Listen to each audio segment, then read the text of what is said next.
Sir, अगर आपकी जांच हो गई है तो हम लाश को पोस्टमार्टम के लिए भेज दें?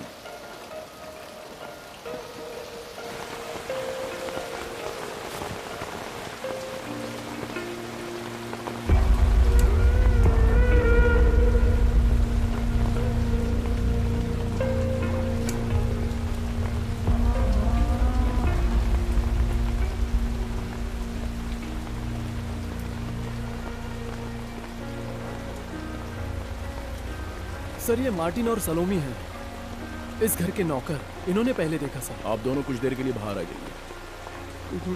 सर, आपने कहा था आज आप लीव पर हैं? मैं लीव पर था, लेकिन जयराम सर ने मुझसे कहा कि मैं खुद ही एक बार वहाँ पे जाके देख लूँ। अच्छा, वैसे ये आदमी बहुत ही बड़ा फेमस आर्टिस्ट था ना? कुछ जानते हो इसके बारे में? थोड़ा बहुत जानता हूँ सर। लक्की नाम था इसका। आज से करीब 2 महीने पहले इसका और इसके दोस्तों का एक कंपनी से झगड़ा हुआ था। दोनों पार्टी के लोगों को उस झगड़े में काफ़ी चोट आई थी, और झगड़े में तो सर ऐसा होता ही है। उन्होंने रिपोर्ट फाइल की थी। अच्छा। और उसके बाद पुलिस से कुछ लोग वहाँ गए थे। मेरी भी ड्यूटी वहीं पर थी। आप लोग यहाँ पर कब से रह रहे हो? सर, हम यहाँ 5 साल से काम कर रहे हैं। लकी की माँ के मौत के बाद से हम लोग यहीं पे हैं। सुबह क्या हुआ था बताओ? जब हम आए तब दरवाजा खुला था। जब मैं कॉफी लेकर आई तो सर अपने रूम में नहीं थे। फिर मैं उन्हें इस हाल में देखकर रोने लगी। ये जाकर डॉक्टर को लेकर आए। हाँ सर, डॉक्टर ने चेक करके बताया कि लकी अब नहीं रहा। जब मैं आया तब डॉक्टर यहीं था। हमने स्टेटमेंट ले ली है। हमें समझ नहीं आ रहा है। ये बात हजम नहीं हो रही है। हमने कभी ऐसा सोचा नहीं था। इसका मतलब तुम यहाँ रहते नहीं हो? नहीं सर, हम पास की बस्ती में रहते हैं, यहाँ से 2-3 किलोमीटर दूर। हम कुछ सामान लेने निकल गए थे, और वैसे भी सर अकेले ही रहते थे। वैसे आप दोनों यहाँ किस वक्त आते हो? हम यहाँ सुबह 6 बजे आते हैं। तब लकी एक्सरसाइज और साइकिल चलाने के लिए जाते थे। वो कभी कभी रात में घर नहीं आते थे, बाहर ही सो जाते थे। पूरा घर बिखरा रहता था और दरवाजा भी खुला रहता था।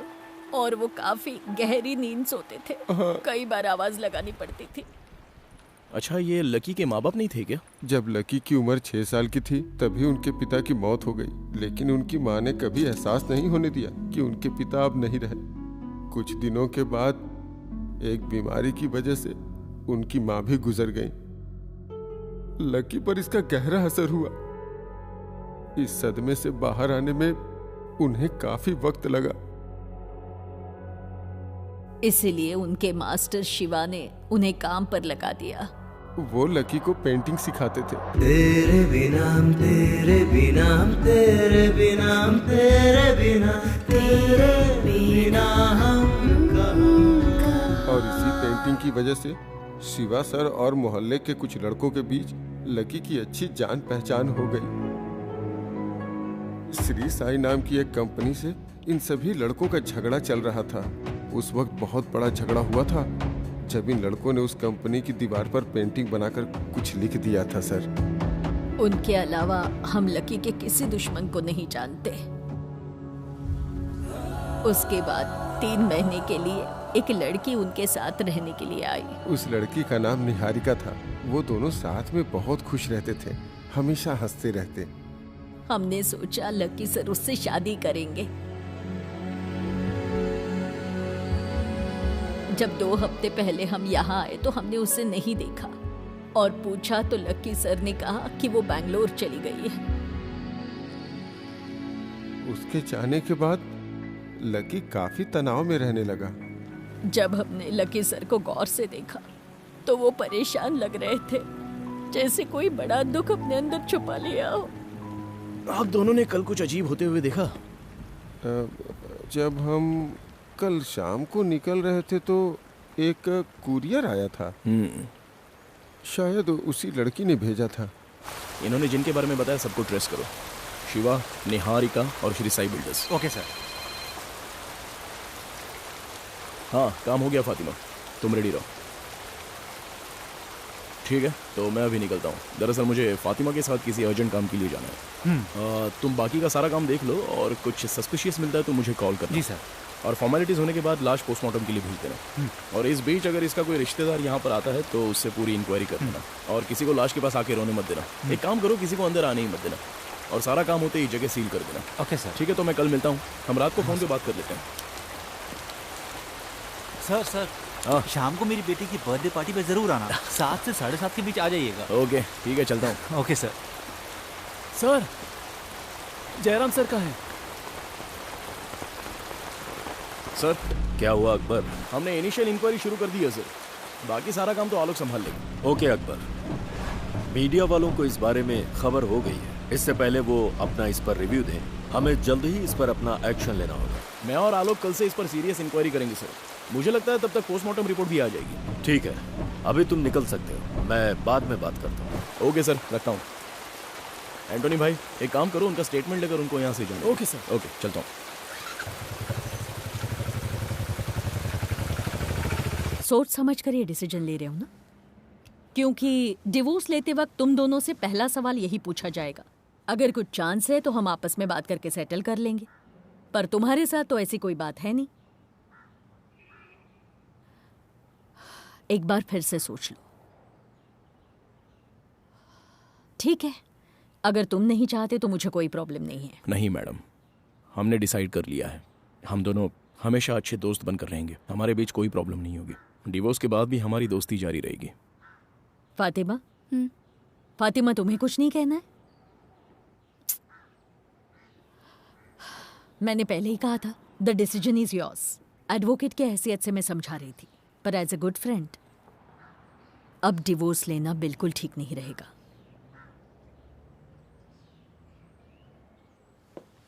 ठीक है, आप केस फाइल कीजिए।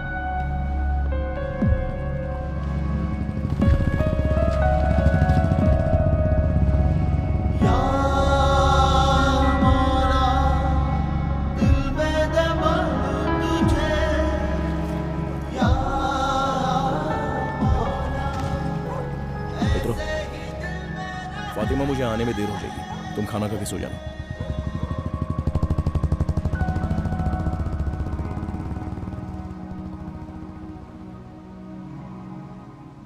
आइए आइए भाई साहब। हैप्पी कौन बर्थडे आया है? बेटा। Thank you. भाई ये साहब, लो। Thank you. हाय। और कैसे हैं? इतनी देर से क्यों आए? थोड़ा काम था। हाँ, सही कह रहे हो। आपको शुगर तो नहीं है ना? मुझे तो नहीं है, पर अकबर को जरूर होगी। यह दिखता जवान है पर बुढ़ा हो गया है। फातिमा इनकी अच्छे से खबर लेगी।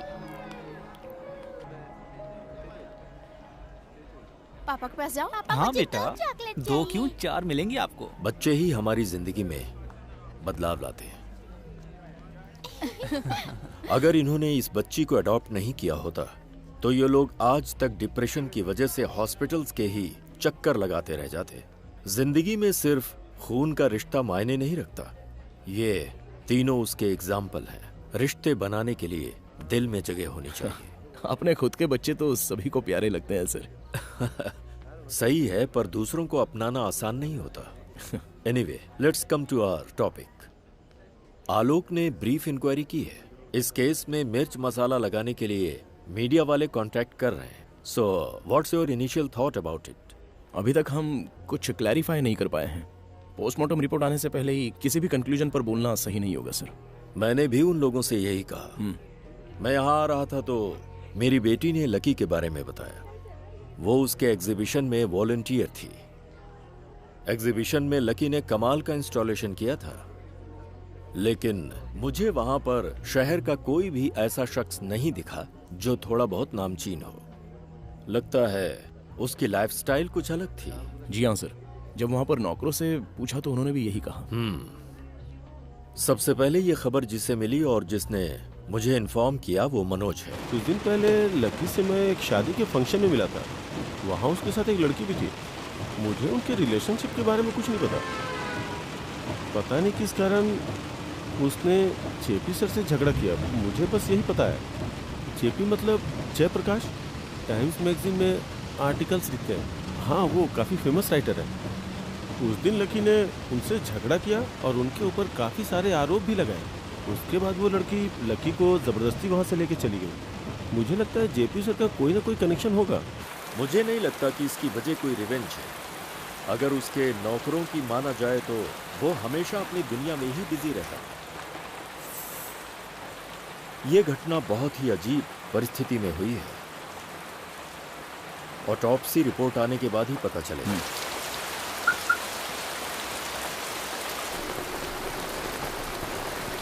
आओ बैठो। क्या sir? Just get inside. Sir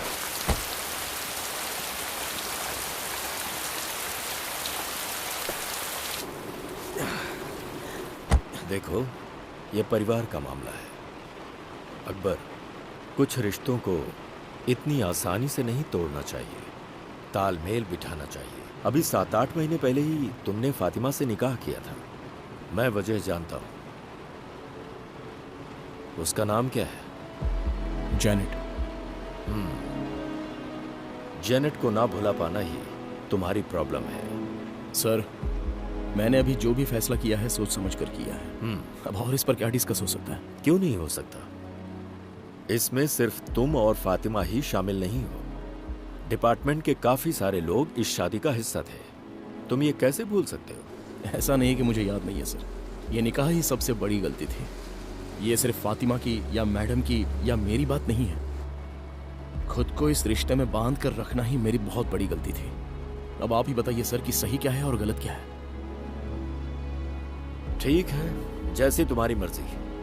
ऐसा कोई नहीं है जिससे गलती ना हुई हो। बहुत से महान लोगों ने गलतियां की हैं, पर जिंदगी चलती रहनी चाहिए। सर टू बी ऑनेस्ट, सिर्फ जैनेट को भूल जाना ही सॉल्यूशन नहीं है। मैं अभी भी ये बात समझ नहीं पा रहा हूं कि मैं जैनेट से अलग क्यों हुआ। ये सब सोच के बहुत दर्द होता है। जब आप लोगों ने इतना समझाया तो मुझे ऐसा लगा कि फातिमा इस सब के लिए मान जाएगी। फातिमा मेरी प्रॉब्लम का सॉल्यूशन नहीं थी, बल्कि वो तो सबसे बड़ी प्रॉब्लम थी sir.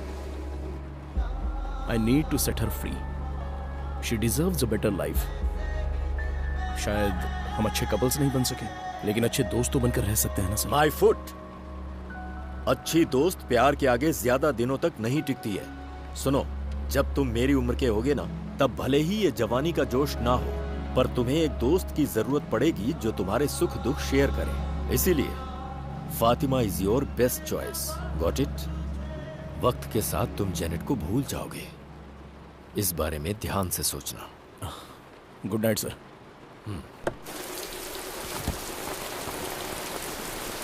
Okay sir. Okay. Jairam sir ने कहा कि जेपी के बारे में पता लगा। Yes sir. वो शहर में है या नहीं ये देख लेना। ठीक है सर। और अगर वो यहाँ पर है तो हम उससे मिल लेते हैं। ओके।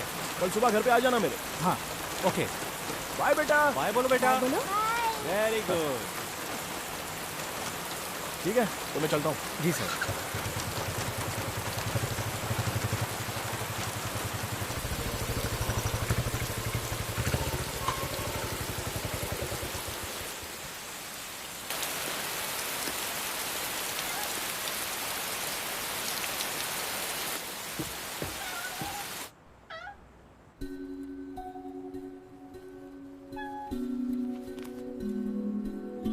नजरों ने तेरी मेरे दिल को छुआ, चुपके चुपके से अकबर।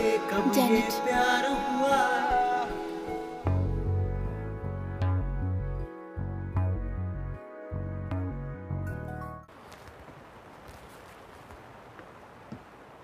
लकी इतना फेमस आर्टिस्ट था। हाँ ये सुनकर मुझे आश्चर्य हो रहा है सर। बुरा हुआ। सर जेपी ने आज 3 बजे के बाद हमें मिलने के लिए कहा है। एक बार वापस लकी के घर चलते हैं। ओके। एंटोनी भाई। हाँ। आप सुदेश को फोन करो और उससे चाबी और फाइल वहीं पर मंगवा। हाँ। और उससे ऑटोप्सी रिपोर्ट के बारे में पूछकर मुझे बता। जी। एंटोनी भाई सर। पोस्टमार्टम रिपोर्ट का क्या हुआ? सर अभी तक आई नहीं है। दोपहर तक सूरज लेकर आ जाएगा सर। सर यहाँ 4 लोगों के फिंगरप्रिंट्स मिले हैं और इनमें से 3 मैच हो गए हैं। लकी, मार्टिन और सलोमी। और ये चौथा एक औरत का है। बेशक ये निहारिका के ही होने के चांसेस हैं। कंफर्म करके बता देना। Okay sir. जरा ये कैब पकड़ना तो।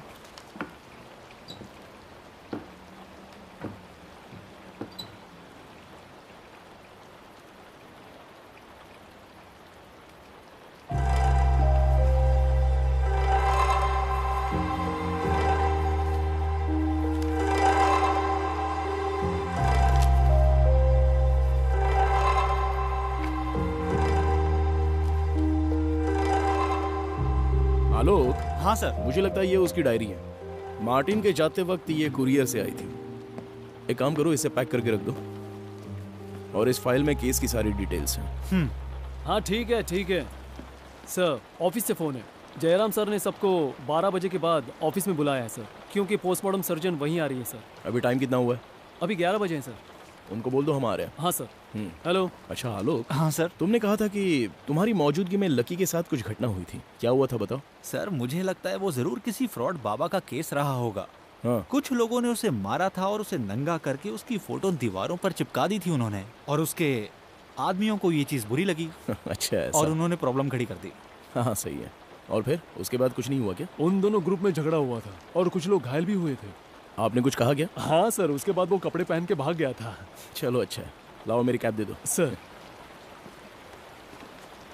डॉक्टर, मैं आपसे सीधे मिलना चाहता था, वरना रिपोर्ट आप इन्हें ही देकर चली जाती। I guess we have something. Yes sir, we have found something. उसकी मौत जहर से हुई है और जहर मुंह से शरीर में गया है। हम जहर की पहचान तो नहीं कर पाए हैं, लेकिन it looks like a slow poison.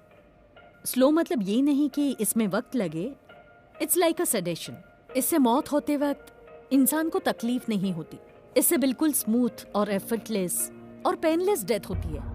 99% ये सुसाइड केस है, ऐसा मेरा कंक्लूजन है। जितना आपने बताया उतना ही मान लेना ठीक है डॉक्टर? नहीं, और भी कोई कंक्लूजन हो सकता है। Lucky was in his last days. उसकी जिंदगी में सिर्फ 2 या 3 महीने ही बचे थे। उसके दिमाग में ओवर मैच्योर्ड मैलिग्नेंसी थी सर। Are you by any chance suspecting brain cancer? Yes. मुझे जो समझ में आया, उसके जीने के चांसेस बस कुछ ही हफ्ते थे। जल्द ही उसकी नेचुरल और दर्दनाक मौत होने वाली थी। यानी मौत के डर से सुसाइड की पॉसिबिलिटीज हैं। सो आई थिंक दैट्स इट। यही बात मीडिया को बताइएगा। क्या कहते हो अकबर? उसके बारे में उसके घर के नौकरों की तो बहुत ही अच्छी राय सुनने को मिली मुझे। अगर सच कहूं तो ऐसे इंसान ने बीमारी के खौफ में ऐसा कदम उठा लिया, ये बात कुछ हजम नहीं हो रही है। मेंटली डिप्रेस्ड पेशेंट ही ऐसा कदम उठाते हैं मिस्टर अकबर। उसके पास्ट लाइफ को प्रेजेंट से कंपेयर करना ठीक नहीं है। If you guys have nothing else, shall I move? Yes doctor. Sir, here is the report. Thank you doctor. Doctor 1 second. Lucky के शरीर पर किसी भी टाइप का कोई जख्म या फिर इंजुरीज के कोई निशान थे? Nothing relevant. ज्यादा नहीं, पर बॉडी में 2-3 जगह इंजुरीज जरूर थी, पर कहीं भी कोई भी बड़ी इंजुरी तो नहीं थी। सिर्फ कुछ खरोंचें थी, वो भी काफी पुरानी लग रही थी। Okay doctor, thank you. क्या हुआ अकबर? सर, तुम कुछ कंफ्यूजन में लग रहे हो। तुम्हारी थियरी में कुछ लूप होल्स हैं क्या? लूप होल्स नहीं है सर। तो फिर? जब मैं इन्वेस्टिगेशन कर रहा था तो लकी के नौकर से मेरी बहुत देर तक बातचीत हुई थी। उसी दौरान उसने मुझसे कहा था कि लकी के चेहरे पर एक अजीब सी परेशानी थी, और सिर्फ इतना ही नहीं, एक लड़की कुछ महीनों से उसके साथ में रह रही थी। इसका मतलब यह कि उन दोनों के बीच में एक अच्छी रिलेशनशिप रही होगी। लेकिन जिस दिन हादसा हुआ तभी वो लड़की अचानक वहां से गायब हो गई, ऐसा मुझे स्टेटमेंट में पता चला। सो इस केस की सच्चाई तभी सामने आएगी जब हम उस लड़की तक पहुंच पाएंगे। अगर तुम्हें इसकी जरूरत लगती है तो यू प्लीज प्रोसीड। अभी के लिए मैं मीडिया के सामने ऑटोप्सी रिपोर्ट के अकॉर्डिंग बताऊंगा। देखते हैं वो क्या लिखते हैं। तब तक उन्हें अपना दिमाग लगाने दो। तुम जा सकते हो। Okay sir. या जैसा कि मनोज ने हमें बताया और उस सर्वेंट ने भी जेपी और उस लड़की का नाम लिया था, तो हमें इन दोनों से कुछ लीड मिल सकती है। उसने आज शाम को मिलने के लिए कहा है। अच्छा। हाँ। लकी की डेड बॉडी का क्लेम करने के लिए कोई रिलेटिव आया था? अभी तक तो कोई नहीं आया सर। हाँ। मुझे लगता है उसका कोई क्लोज रिलेटिव था ही नहीं। हो सकता है कोई 1-2 दिन में क्लेम करने के लिए आ जाए। चलो जेपी से मिलते हैं। हाँ। अच्छा हुआ वो मर गया। वो उसे अपने घर ले गया और मरने के लिए छोड़ दिया। वही मेरी बेटी की मौत का जिम्मेदार है। उसने आत्महत्या कर ली, यही सच्चाई है। लकी के साथ रहने वाली निहारिका की आप बात कर रहे हैं? उसने आत्महत्या की थी? कब की थी? कुछ ही दिन पहले। इससे बुरा और क्या हो सकता है? कहाँ की थी? बेंगलोर में, अपने ही घर में। तो इस बारे में आपने लकी को बताया था? क्यों बताऊं? कौन है वो? Okay, by the way mister JP, आप निहारिका के बारे में कैसे जानते हैं? मिस्टर अकबर, निहारिका मेरी भांजी थी। मेरी सगी बहन की बेटी थी वो। उसको मैंने पाला पोसा है, भांजी की तरह नहीं, अपनी बेटी की तरह। और वो उसे ले गया, स्काउंड्रल। मैं अब भी उस सदमे से उबर नहीं पाया हूं। उस आदमी की बात करना बेकार है, लेकिन नेहा, हम उसे बचपन से इसी नाम से बुलाते थे, निहारिका बैनर्जी। बैनर्जी? ये तो बंगाली सरनेम है ना? हाँ, बंगाली है। जय सुधा, उसकी शादी एक बंगाली से हुई थी, आशुतोष बैनर्जी। बंगाली राइटर थे वो। पढ़ाई के दौरान उनकी मुलाकात हुई। जब निहारिका 3 साल की थी, he passed away. It was an accident. उसके बाद वो ज्यादा दिन कोलकाता नहीं रुकी। बैंगलोर के एक इंस्टीट्यूट में जयसुधा को केमिस्ट्री डिपार्टमेंट में लेक्चरर की पोस्ट मिल गई। तब से वो वहीं सेटल हो गई। यहाँ की पढ़ाई और पालन पोषण बैंगलोर में ही हुआ। वो हमेशा सीरियस रहती थी, बिल्कुल अपने पिता की तरह। वो बचपन से ही अपने पिता की तरह राइटर बनना चाहती थी और अपनी माँ की तरह उसका पढ़ाई में बहुत मन लगता था और वो केमिस्ट्री में बहुत एक्सपर्ट हो गई थी। उसके बाद उसने मास्टर्स और पीएचडी की। अच्छा, तो क्या निहारिका यहाँ पर भी कुछ दिनों के लिए रहने आती थी? नहीं, एक बार अपनी पीएचडी के सिलसिले में यहाँ आई थी वो। और उस वक्त इंडस्ट्रियल केमिस्ट्री पर रिसर्च कर रही थी। उसने यहाँ रहकर 2 महीने तक एक्रीसेट में काम किया था और यहीं रहती थी वो। उसके बाद उसकी मुलाकात लकी से हुई और वो यहाँ से चली गई। यहाँ से जाने के बाद आपकी उससे मुलाकात हुई? कई महीने उसे उसके साथ देखा था मैंने। एक बार एक पार्टी में मेरी उससे मुलाकात हुई थी, लेकिन उसने मुझसे ठीक से बात तक नहीं की, फिर वहाँ से भी चली गई। अच्छा, ये सब कुछ तो ड्रीम हॉल की पार्टी में हुआ था ना? हाँ, लेकिन आपको कैसे पता? मुझे पता चला है कि लकी और आपके बीच में वहाँ पर झगड़ा हुआ था। आप लकी या निहारिका के किसी दोस्त से मिलते थे? नहीं तो। मुझे बाद में पता चला कि वो बैंगलोर चली गई। मुझे लगा उसे लकी की सच्चाई पता चल गई होगी और सोचा कि अब वो कभी ऐसा दोबारा नहीं करेगी। उसके बाद उसने अपने आप को कमरे में बंद कर लिया और आखिर में निहारिका ने सुसाइड कैसे किया था? जहर खाकर। वो उस दिन शाम तक अपने कमरे से बाहर ही नहीं निकली। पता चला वो डीप स्लीप पे थी। ये सब उस कमीने की वजह से हुआ। सर, नेहा को उसी ने मारा।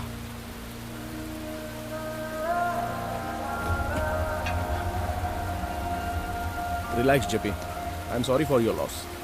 ये सब कुछ तो एक बुरे सपने जैसा था, पर हमें सच्चाई को मानना ही पड़ेगा। चलो ठीक है, 2 हफ्ते बाद हम फिर से मिलेंगे, क्योंकि इस केस को सॉल्व करने में हमें आपकी मदद की बहुत ज़रूरत पड़ेगी। Okay? Sorry for. It's all right. चलो, थैंक यू।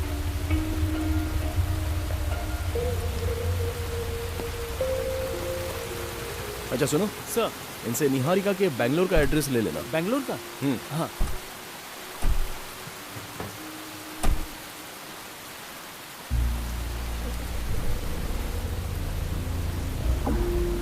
मुझे लगता है हमें इस पर नजर रखनी चाहिए। बैंगलोर में तुम्हारा कुछ कनेक्शन है क्या? है सर। इस एड्रेस से बैंगलोर के पास के पुलिस स्टेशन को लोकेट करो। उनसे निहारिका की मौत के बारे में पता लगाओ। देखते हैं वो लोग इस मौत के बारे में क्या बताते हैं। Okay sir.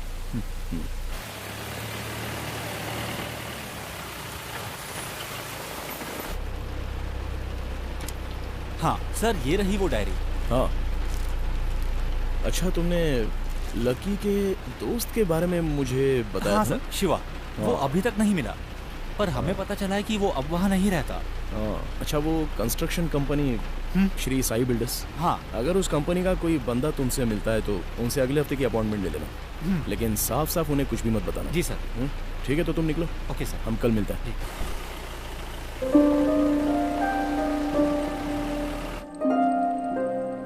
लगता है सर आ गए मैडम।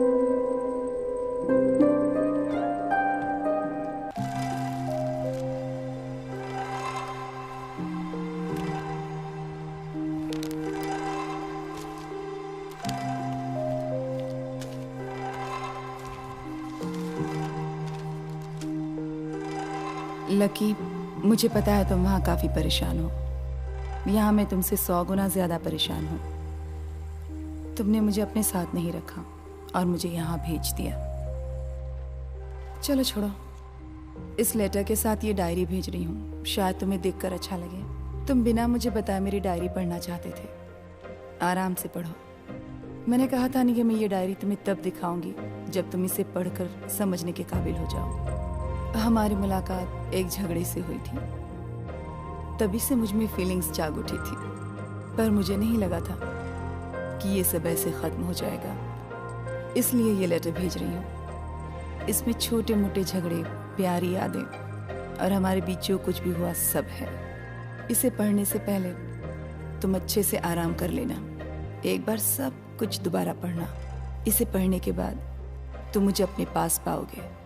तुम्हें ऐसे लगेगा जैसे मैं तुम्हारी यादों में हूँ। तुम्हारी निहारिका।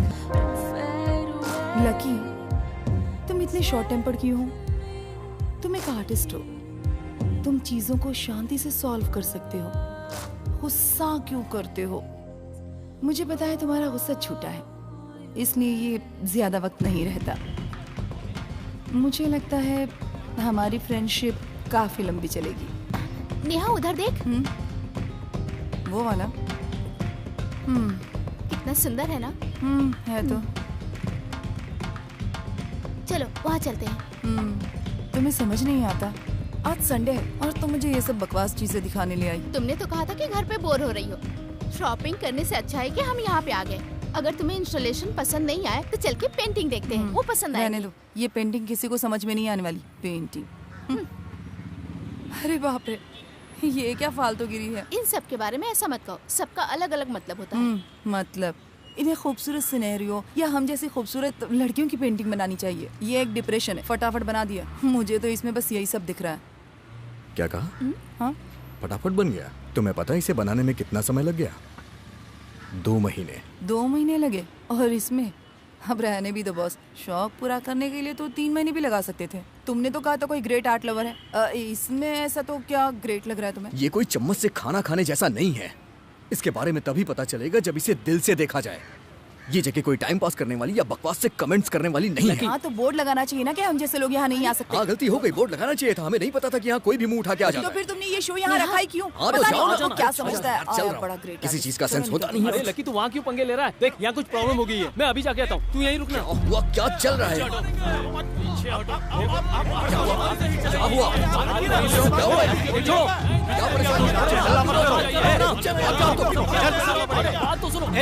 तुम यहाँ पे आओ, मेरे साथ आओ। चलो पीछे आओ, मैं हूं ना संभालने के लिए। तुम जरा भी चिंता मत करो, शांत खड़े रहो। तुम प्लीज पीछे हो जाओ और शांत रहो, प्लीज। नेहा इधर आओ। क्या है? तुमने उसे बकवास कहा था ना, यहाँ के देखो उसे कैसा लग रहा है।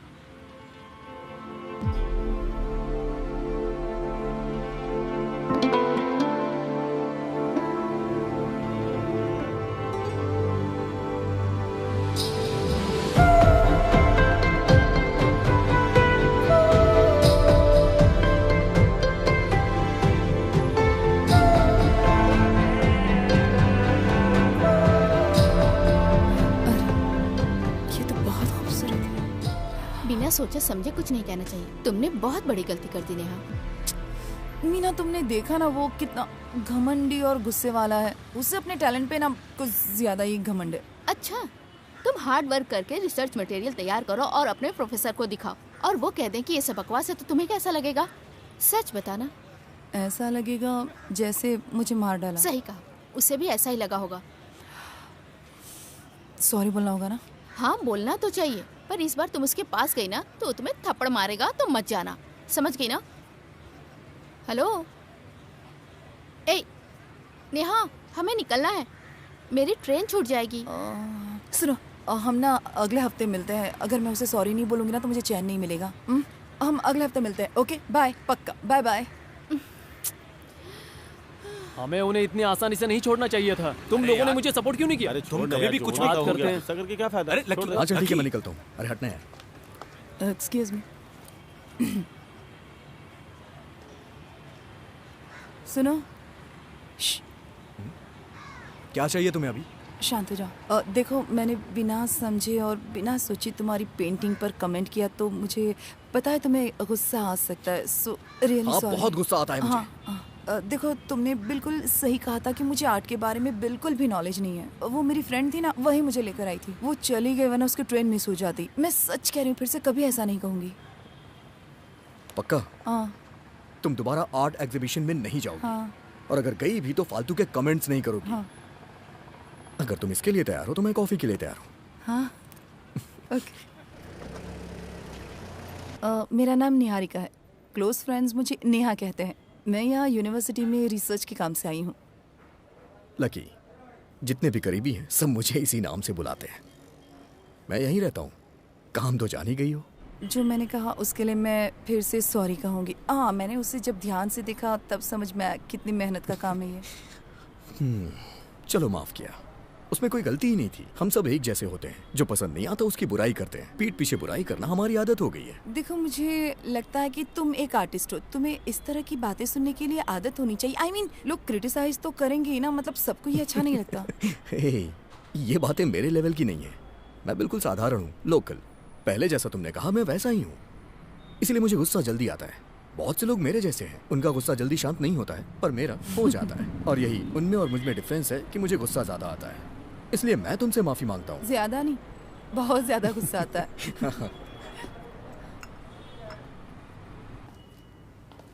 अच्छा, यहाँ से मुझे सिटी में जाने के लिए ऑटो या बस तो मिल जाएगी ना? हो तो तुम इस शहर की नहीं हो? हाँ, तो ये बताओ तुम्हें अपना स्टॉप पता है नहीं? चलो कोई बात नहीं, वैसे मैं अभी फ्री हूँ, इस बार मैं तुम्हें ड्रॉप कर दूंगा। ओके। जहाँ जाना है वहाँ का एड्रेस तो है ना? हाँ, एड्रेस बैग में है। चलो फिर चलते हैं। अच्छा, तुम यहाँ पहले कभी आई हो? यहाँ आके बहुत शांति मिलती है। कमाल का बीच है ये। इस बीच पे तो मछलियाँ पकड़ी जाती हैं। तो हर बीच पे पकड़ी आइए मैडम, देखिए सर, ये आपने क्या किया? ये हमारी रोजी रोटी है, लेना है तो लीजिए, नहीं तो चले जाइए। तो क्या तू इसे मेरे मुंह में डाल देगा? किसी को मार के जीना पता नहीं कैसे सीखते हैं ये लोग। सारी ये मछली, इसी से हमारा घर बार चलता, पता है? समझे आप? प्लीज और आपने इसे धक्का क्यों दिया, बताएंगे जरा हमें? मैंने जानबूझ के नहीं दिया। हीरो बन रहे हो क्या हो रहा है रे? लगता है इसे सीधी बात समझ में नहीं आती। मैडम, इसे लेके जाइए यहाँ से, वरना यहीं गाड़ देंगे। क्या कर लेगा तू? क्या कर लेगा तू? क्या कर लेगा? तुम पागल हो क्या? इतना गुस्सा करने की क्या जरूरत थी? अच्छा, तुमने देखा नहीं वो मछली मेरे मुंह में घुसाई जा रहा था? तो तुमने नहीं देखा वो कितने सारे लोग थे? तुम्हें वहाँ ये सब करने की कोई जरूरत नहीं थी। अगर मैंने ऐसा किया तो फिर वो क्या कर रहा था? अरे तुम अपनी बात करो ना। बैठो।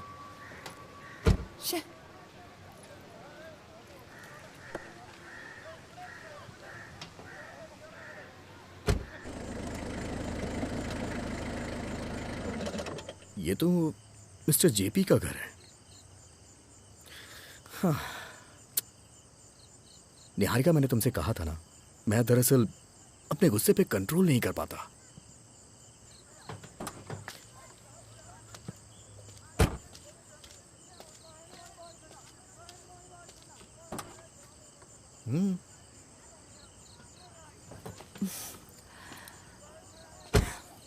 अब जाऊं? Okay, bye. ओके। नेहा, ये बैंगलोर नहीं है। यहाँ इस शहर में ये सब नहीं चलता है। ये कोई धर्मशाला नहीं है जहाँ तुम अपनी मर्जी से आ जा सकती हो। ये मेरा पर्सनल मामला है। मैं तुम्हारे मामले में दखल नहीं दूंगा, पर जब तक तुम इस घर में हो तब तक तुम मेरी जिम्मेदारी हो। ऐसा ही चलता रहा तो मुझे तुम्हारी मॉम से बात करनी पड़ेगी। मुझे भी मॉम से बहुत सारी बातें करनी है, पता है आपको। बिना मतलब बात को बढ़ाइए मत। आपको पता है ना, मैं सारी बातों को भुलाकर यहाँ पर रहने आई हूँ, वो भी मॉम के कहने पर। जैसे ही अच्छी जगह मिल जाएगी मैं तुरंत यहाँ से चली जाऊंगी। तब तक मेरे मामलों में बीच में मत आइए। नेहा, से चिल्लाते कितना है।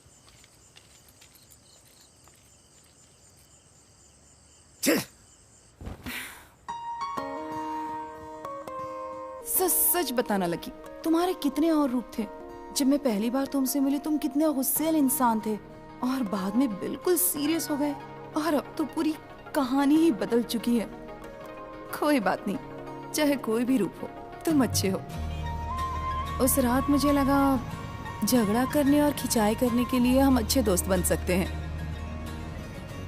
पर अब मुझे लगता है तुम पूरी जिंदगी मेरे साथ रहकर मुझे सही रास्ता दिखाओ। तो क्या कहते हो, मेरा साथ दोगे ना? एक बात कहूं, तुम चाहे कितनी भी कोशिश कर लो, मैं आसानी से नहीं मानूंगी। हाँ, ये जगह भी एक छोटा सा एग्जीबिशन लगती है। अब मैं अंदर आ जाऊं या तुम मुझे ऐसे ही घूरते रहोगे? तुम यहाँ आराम से आ सकती हो, बस यहाँ की चीजों पे कमेंट्स मत करना। यहाँ का एड्रेस किसने दिया तुम्हें? दरअसल मुझे एक पेंटिंग चाहिए थी। उस दिन वो मेरी फ्रेंड थी ना, वो मुझे सारा दिन डांटती रही और झगड़ा करती रही, इसलिए मैं यहाँ हूँ। हाँ। अभी उसका बर्थडे आ रहा है तो मैंने सोचा कि उसे गिफ्ट में एक अच्छी सी पेंटिंग दी जाए। काफी लोगों से पूछा तो यहाँ का एड्रेस मिला और यहाँ आकर पता चला तुम तो इंटरनेशनल आर्टिस्ट हो। पहले सोचा वापस लौट जाती हूँ, फिर लगा एक ऑटोग्राफ तो ले ही सकती हूँ। अच्छी बात है। वैसे गलती हो जाने के बाद उसे सुधारा नहीं जा सकता है। समझ में आई बात तुम्हारे? ओके। यहाँ आने में तुमने बड़ा रिस्क ले लिया है। हाँ। लड़कियों की नजर में एक आर्टिस्ट की इमेज बहुत खराब होती है, खास करके अगर वो लड़की स्मार्ट हो, खूबसूरत हो और अकेली हो तो खतरा ज्यादा बढ़ जाता है। तुम्हारे बारे में सब कुछ जानकर ही तो मैं यहाँ आई हूँ। उस रात तुमने मुझे ड्रॉप किया था ना, उसके बाद मेरे मामा लगातार तुम्हारी बुराई कर रहे हैं। कम से कम 10 लेक्चर सुना दिए होंगे। कौन? जेपी? उन्हें तो सब अच्छा कहते हैं। शायद। यहाँ पर तो सभी कहते हैं कि वो बहुत ही शानदार राइटर हैं। उनकी राइटिंग में जादू है, वो दूसरों से बिल्कुल अलग लिखते हैं। हे, वही रुक जाओ। क्या हुआ? अरे रुको तो सही। क्या? एक मिनट। क्या बात है? अभी तो मैंने शुरुआत की है यार। ओके। यही रुकना, यही खड़ी रहना, बस ऐसे ही। हाँ।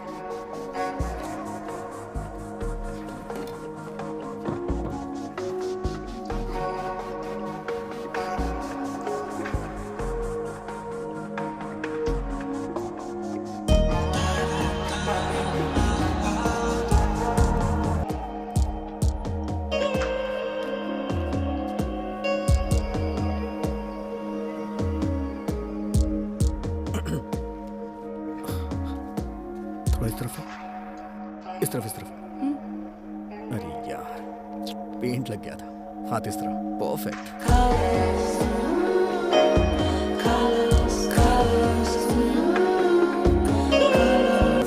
लग गया, बहुत हो चुका। हाँ बस हो ही गया है। मैं एक जगह खड़ी नहीं रह सकती। हो गया है, फाइनल टच दे रहा हूँ। अरे नहीं, ये आंखों में आंसू क्यों बनाए? तुम रो नहीं रही थी क्या? नहीं तो मैं कहाँ रो रही थी, मैं तो हंस रही थी ना। तुम सिर्फ मेरे सामने हंसने का दिखावा कर रही थी, मैं अच्छी तरह से जानता हूँ। ये तुम क्या कह रहे हो लकी? ये आर्ट कोई बच्चों की ड्राइंग नहीं है जो देखा और रंग भर दिया। मैं देखता नहीं बल्कि इमेजिन करता हूँ कि उसके पीछे क्या है। तुम्हारे चेहरे पे स्माइल के साथ साथ आंसुओं को भी देख लिया। तुम कुछ तो सोच के परेशान हो और वो परेशानी दिखाना नहीं चाहती। कोई परेशान होता है तो चेहरे का रंग बदल जाता है और वही तुम्हारे साथ भी हो रहा है। जैसे अभी तुम्हारे चेहरे का रंग गुलाबी हो गया है और फिर बाद में लाल हो जाएगा, जबकि इसका असर तुम्हारी आंखों पे बिल्कुल भी नहीं पड़ रहा। तुम्हारा चेहरा कुछ और कह रहा है, लेकिन पता नहीं क्यों मुझे ऐसा लग रहा है कि तुम्हारी आंखें कुछ और कहना चाहती हैं। तुम अपने आंसुओं को गिरने से बचाने की कोशिश कर रही हो, लेकिन एक आर्टिस्ट सब कुछ देख लेता है। इसी को तो एक आर्टिस्ट की इमेजिनेशन कहते हैं। एक आर्टिस्ट से अपनी फीलिंग्स कोई नहीं छुपा सकता है। तो क्या कहती हो तुम? मैंने सही कहा ना? तुम भी तो कुछ ऐसा ही कर रही थी। क्यों अपनी फीलिंग्स मुझसे छुपाने की कोशिश? लेकिन मैंने तुम्हारी आंखों को देख के तुम्हारी फीलिंग्स समझ ली थी। सच कह रहा हूं ना? ये तस्वीर ही तुम्हारी सच्चाई है ना?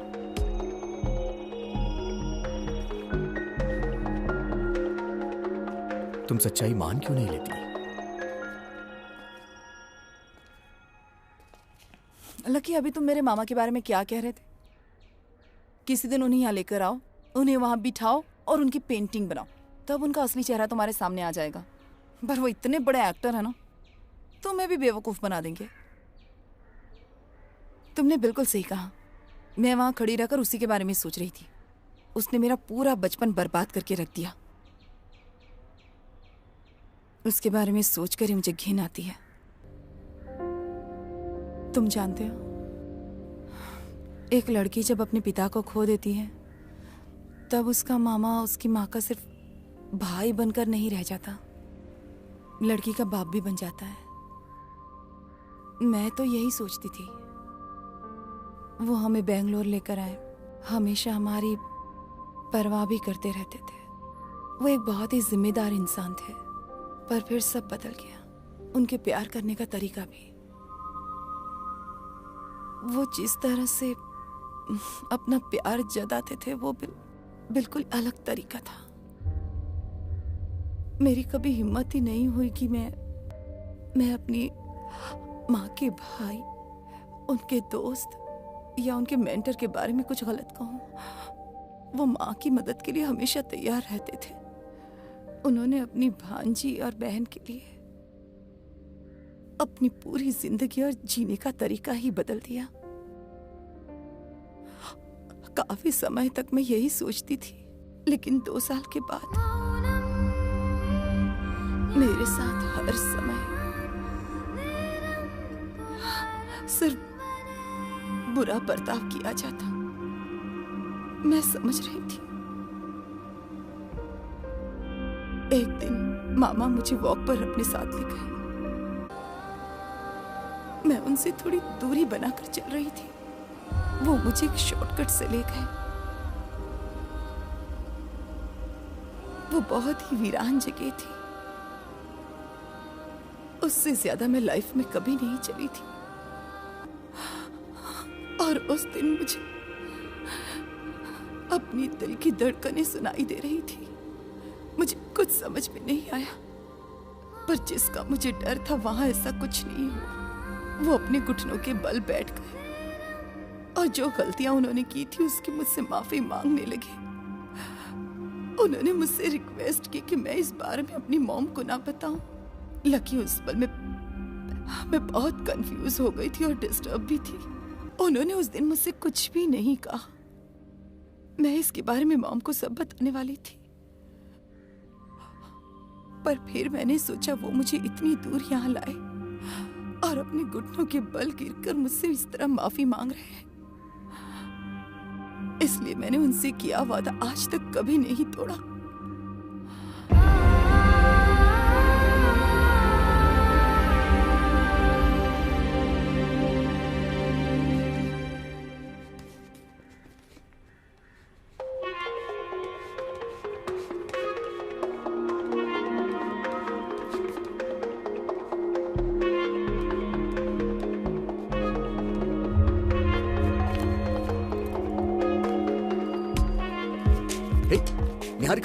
निहारिका रुको तो, लकी हटो।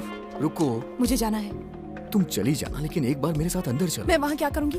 तुम्हें मेरी फीलिंग से कोई मतलब है क्या? मैंने यहाँ आने के लिए कितनी मुसीबतें झेली हैं। तुम नहीं जानते कि मैंने ये सारी बातें सिर्फ और सिर्फ तुमसे ही क्यों शेयर की हैं। मुझे इन सब बारे में नहीं पता है, लेकिन एक बार तुम मेरे साथ अंदर चलो। आओ। लकी छोड़ो मुझे। आओ तो सही। छोड़ो लकी। आओ ना। अरे देखो, तुमने अपने बारे में जो भी बताया उस बारे में मुझे नहीं पता कि मैं क्या कहूँ। तुम तो जानती हो कि मुझे सिर्फ एक ही भाषा आती है, ये। मैंने तुम्हारी हर बात सुनी। उसने तुम्हें इसलिए डराया क्योंकि तुम उससे डरा करती थी, लेकिन अब तुम आजाद हो।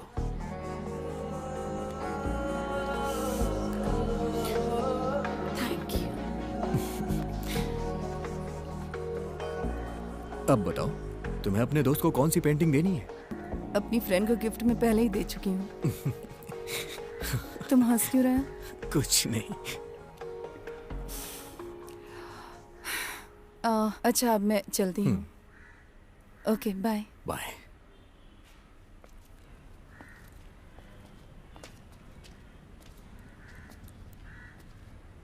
सुनो, तुम्हें अब वहां रह के परेशान होने की जरूरत नहीं है। तुम कभी भी अपना बैग लेकर यहाँ आ सकती हो। यहाँ के कमरों में ताले लगे हुए हैं। हाँ, मैं सोचूंगी।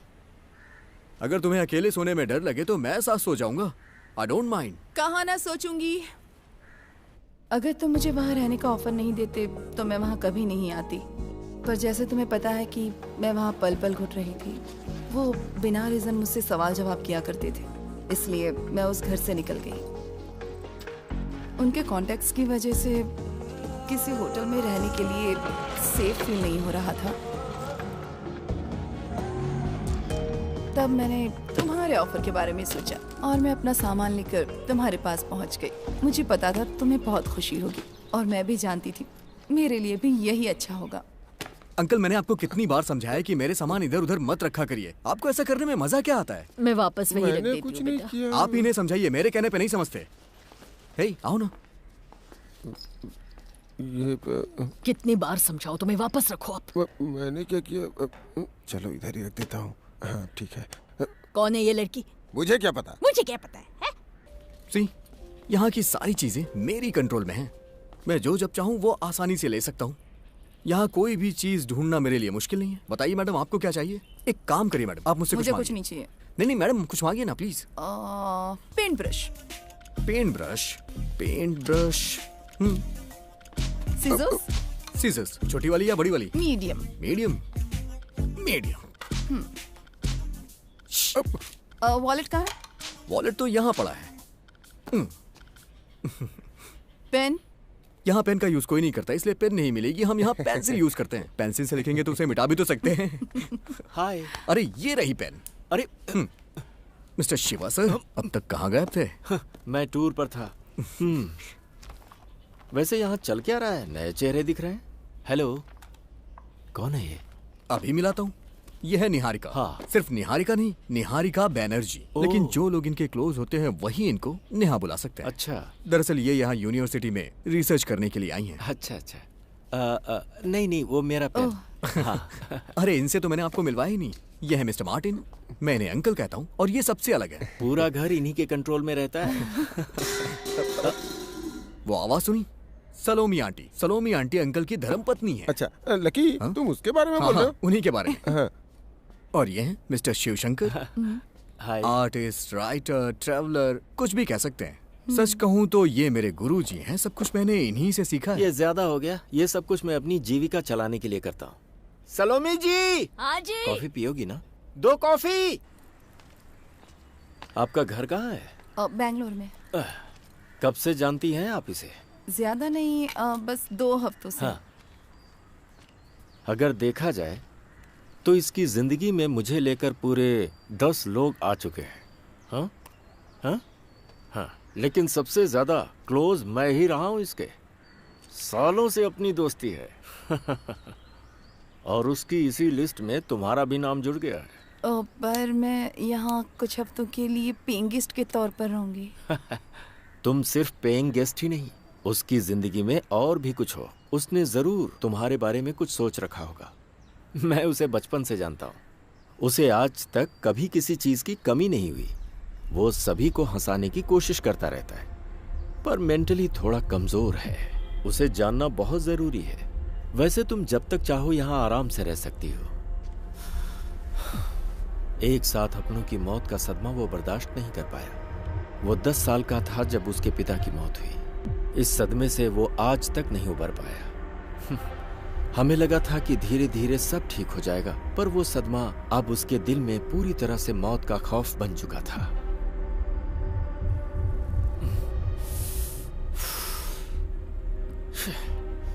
एक चींटी की मौत भी वो बर्दाश्त नहीं कर सकता था। इतना डिस्टर्ब हो गया था। उस वक्त उसे कोई भी देखता तो उसे पागल ही समझता। लेकिन इस बीच उसकी माँ ने उसे बहुत सहारा दिया। यही वो घर है जहां दोनों माँ बेटे रहते थे। धीरे धीरे इसकी हालत सुधरने भी लगी थी, लेकिन फिर अचानक 2 महीने बाद ही उसकी माँ की बीमारी से मौत हो गई। अब वो एक बार फिर से बेसहारा हो चुका था। उसकी माँ की मौत उसकी जिंदगी का दूसरा बड़ा सदमा था। फिर हम उसे साइकोलॉजिस्ट के पास ले गए, काउंसलिंग करवाई और काफी दिनों तक उसकी दवाएं चलती रहीं। पर इन सदमों ने उसकी जिंदगी को बदल दिया। भले ही उसने कई सदमे झेले हों, पर उसने खुद को संभाल लिया है। आज वो अपने अतीत को भुलाकर एक बेहतरीन इंटरनेशनल आर्टिस्ट बन चुका है। आप लोग अपने डिस्कशन को 5 मिनट के लिए रोक दीजिए, क्योंकि मैं कॉफी ला रहा हूँ। कॉफी पीने के बाद आप लोग कंटिन्यू करिएगा। लीजिए कॉफी पीजिए। Coffee is caffeine, caffeine is creativity. अच्छा, ये बात किसने कही थी? तुमने। हाँ करेक्ट, मैंने ही कही थी। हाँ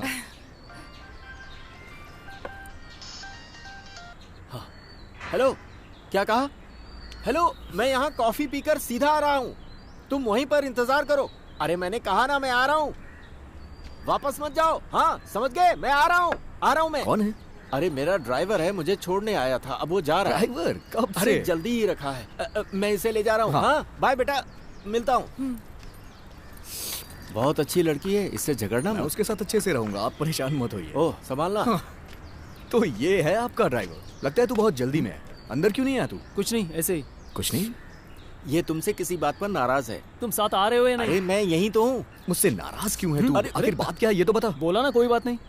तो फिर तू अंदर क्यों नहीं आया? लो, टूर प्रोग्राम तुमने ही तो बनाया था, तुम भूल गए, इसीलिए ये नाराज है। अच्छा ये बात है। और नहीं तो क्या, हमने इंडिया टूर प्रोग्राम अरेंज करके म्यूजिक बैंड बुक किया और हमने कितनी प्रैक्टिस की। क्या इसने और इसकी दोस्त ने देखा कि कहाँ जाना है, कैसे जाना है और कब जाना है? क्या ये गलत नहीं है? नहीं देखा तो क्या हुआ? कुछ नहीं हुआ, तुम आ रहे हो नहीं? अरे आ रहा हूँ ना। मेरी बात सुन सूरज, जहाँ तक मैं जानता हूँ ये तेरी जिंदगी का पहला टूर है ना? हाँ। है ना? तूने अपनी जिंदगी में कभी ट्रेन या बस के जनरल कंपार्टमेंट में परफॉर्म किया है? नहीं किया। अबे तो ऐसे मुंह फुलाने से क्या फायदा? अरे बोला ना नहीं किया है। तुमको तो ये पता है ना इस तरह की टूर पे जाने के लिए कितनी मुश्किल होती है। 8 बजे का शो है, जाके तैयारियां भी करनी है, पर इससे तो कोई परवाह है ही नहीं ना। सब तो मेरे ऊपर आएगा, तुम पर थोड़ी आएगा। जनरल कंपार्टमेंट से मेरे दिमाग में एक आइडिया है। इसके साथ हम जनरल कंपार्टमेंट में आसानी से जा सकते हैं। इसके साथ ट्रेन में गाना गाएंगे, इसमें बहुत फायदा है। इससे हम काफी पैसे कमा सकते हैं। इसके बारे में आप लोग चाबी दो। ये वाला आइडिया तेरा मस्त है। तुम आ रहे हो या मैं जाऊँ? अरे बस बैठ गया। अबे आराम से स्टार्ट कर, आराम से करेगा तो स्टार्ट हो जाएगी। इतना टेंशन क्यों ले रहा है यार? आराम से किक मार यार, क्या कर रहा है? आराम से कर। हमें तेरी कोई जरूरत नहीं पड़ेगी, समझा? धोखेबाज। बाय। कॉफी खत्म हो गई तुम्हारी? हाँ। आओ। उस बात में इतनी आर्गुमेंट करने की क्या जरूरत थी? आराम से बात कर सकते थे ना? हाँ, जो भी काम आज तुमने किया मुझे बिल्कुल पसंद नहीं आया। तुम बिना सोचे समझे कुछ भी बोल देते हो। तुमने कहा था कि वो सब सामान कोई चीज नहीं है। तुम पेंसिल अपने कानों में लगा कर रखते हो और फिर उसी से पेज पलटते हो। कितना डिस्गस्टिंग है। इंसान में टैलेंट होना चाहिए, लेकिन उसमें इस तरह का ईगो नहीं होना चाहिए। और कितना टाइम लगेगा बेटा? बस हो गया है मौसी, थोड़ा और। लगता है इसे बनाना ही नहीं आता, इसलिए देर लग रही है। हाँ। अच्छा ये बताइए, आपका पोता कहाँ है? कहीं काम पर गया है, आता ही होगा। हाँ मौसी बताइए कैसी है? शक्ल तो उनके जैसी नहीं है, लगता है तुमने किसी और को बना दिया। ये आपके ही पति हैं। 15 साल पुरानी फोटो है ये उनकी, शायद इसीलिए आप इन्हें पहचान नहीं पा रही हैं। ध्यान से देखिए, है ना? बड़े हो गए होंगे। हाँ, अगर आप कहिए तो और जवान बना दूं। यही रुकना, कुछ खाने के लिए लाती हूँ। हाँ। लकी आखिर तुम कर क्या रहे हो? तुमने देखा नहीं क्या? हाँ? कैसी अजीब अजीब हरकतें करते हो। क्यों? मैं तो आर्ट बना रहा हूँ ना। अरे वो नहीं, पेंसिल कान में घुमाते रहते हो। पेंसिल से भी प्रॉब्लम है इन्हें। अरे यार कान में खुजली हो रही थी इसीलिए मैंने डाला था इसे। इस पेंसिल से तुम स्केच बनाते हो, तुम्हें इसकी इज्जत करनी चाहिए, रिस्पेक्ट करनी चाहिए। तुम्हें इसकी इज्जत करनी चाहिए कि नहीं? अगर तुम मेरे आर्ट वर्क के बारे में बात करोगी तो मुझे समझ में आएगा। अब तुम ये कहो कि पेंसिल, कैनवस, ब्रश इन सब की इंसानों की तरह इज्जत करो तो ये मुझसे नहीं होने वाला है। अच्छा सुनो, फॉर एग्जाम्पल तुम्हारे हाथ में ये जो किताब है ये सिर्फ किताब है ना। अब तुम इसे भगवान समझो तो गलत है ना ये। Of course not. देखो किताबों से हम काफी कुछ सीख सकते हैं। किताबें लाइफ बनाती हैं और बिगाड़ती भी हैं। नहीं मैं भी तो देखूं इस किताब में कहाँ लिखी है इस तरह की बातें। क्या कर रहे हो? थूक क्यों लगा रहे हो पेज पे? थूक लगाए बगैर पेज को कैसे पलटेंगे? मुझे यही करना आता है और सब लोग यही करते हैं। सच कहूं तो मेरे पिताजी ने ऐसा किया होगा, मेरे पिताजी के पिताजी ने ऐसा किया होगा, उनके भी पिताजी ने ऐसा ही किया होगा। अगर मैं आज इस तरह से कर रहा हूँ तो कल को जो मेरा बच्चा पैदा होगा वो भी थूक लगा के इसी तरह से किताबें पलटेगा। हाँ, समझ गई। मेरे समझाने का कोई फायदा नहीं। तुम्हारे सामने ना किसी की कुछ भी नहीं चलने वाली। जो करना है तो अब तुम्हें थूक लगाने से कोई प्रॉब्लम नहीं है ना? बस हो गया ना। ये लो, ये बताओ थूक लगाने से प्रॉब्लम क्या है? नहीं इस थूक से प्रॉब्लम क्या है? नहीं बताओ ना क्या प्रॉब्लम है, बताओ बताओ।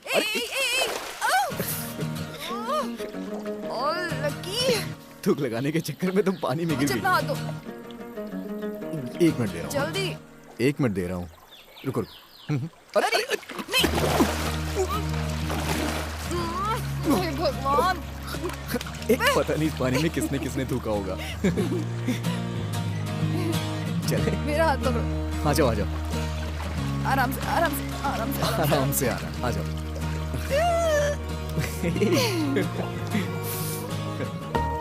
एक बार मैंने ऐसे ही सड़क पर छोटे छोटे बच्चों के साथ कोलकाता की सड़कों पर बहुत एंजॉय किया था।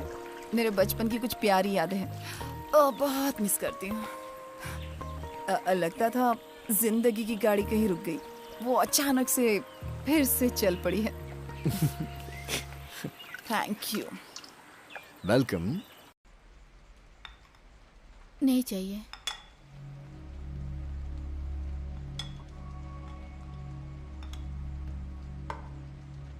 अगर ऐसा है तो हम ये सब भी बंद कर देते हैं। कल से मैं खाना बाहर ही खा लिया करूंगा। अब मैंने ऐसा क्या कर दिया? जानकी, जाके मेरे रूम की खिड़की बंद कर दो। फातिमा तुम बहुत ज्यादा बदल रही हो। हमने तो अच्छे दोस्त की तरह अलग होने का फैसला किया है ना। तुम्हें बताने के बाद ही मैंने सारे पेपर्स फाइल किए थे। लेकिन तब से तुम कुछ अलग ही बर्ताव कर रही हो। देखो ना, कितने दिन बीत गए हैं, तुमने मेरी आंखों में आंखें डालकर ठीक से बात भी नहीं की। फातिमा, मैंने तुमसे कोई बात नहीं छुपाई है और शादी से पहले तुम्हें सब कुछ बता भी दिया था, मेरी जिंदगी में क्या क्या हुआ था, सब कुछ। और यह भी कहा था कि हमारी मैरिड लाइफ अच्छी नहीं होगी। तुम्हारे साथ शादी के लिए हाँ कहना ही बड़ी गलती थी मेरी। मैंने कहा भी था कि अलग होना ही हम दोनों के लिए अच्छा रहेगा। मेरे लिए अच्छा रहेगा? दिल से कहो कि ये सब तुम मेरे अच्छे के लिए ही कर रहे हो। मैंने सिर्फ तुम्हारे लिए ही उन पेपर्स पे साइन किया था। मुझे लगा कि तुम्हें खुशी होगी। तुमने जो कहा सही है। तुमने मुझसे कभी कुछ नहीं छुपाया। मैंने चैलेंज समझ के तुम्हारे साथ निकाह के लिए हाँ कर दी। तब मुझे लग रहा था कि मैं तुम्हें बदल दूंगी, पर मैं ऐसा नहीं कर पाई क्योंकि तुम बदलना ही नहीं चाहते। मेरी सोच ही गलत थी। हम यहाँ वो बिल्ली और फोटोज लेकर आए ताकि तुम्हारी यादें तुम्हारे साथ हो। अकबर, तुम अपनी पुरानी यादों के साथ ही जीना चाहते हो और मेरे यहाँ रहने से तुम्हें तकलीफ होती है। तभी तो तुम मुझे तलाक देना चाहते हो ना अकबर। इसलिए मैं भी तुम्हारी मदद कर रही हूँ।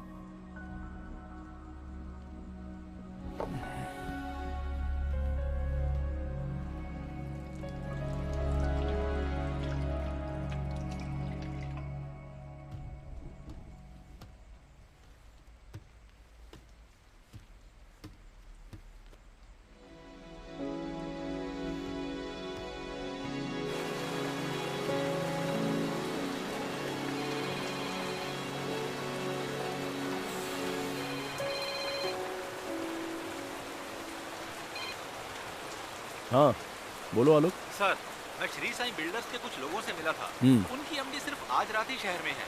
वो कल दुबई के लिए निकल रही हैं और वो कम से कम 2 हफ्ते बाद वहाँ से लौटेंगी। अभी वो अपने गेस्ट हाउस में ही हैं। उन्होंने कहा अगर काफी अर्जेंट है तो आज मिल लेते। हम आज ही उससे मिलेंगे। मैं बस 10 मिनट में रेडी हो जाऊंगा। Okay sir. तुम यहाँ आकर मुझे पिक करो। Okay sir. ओके, आ जाओ।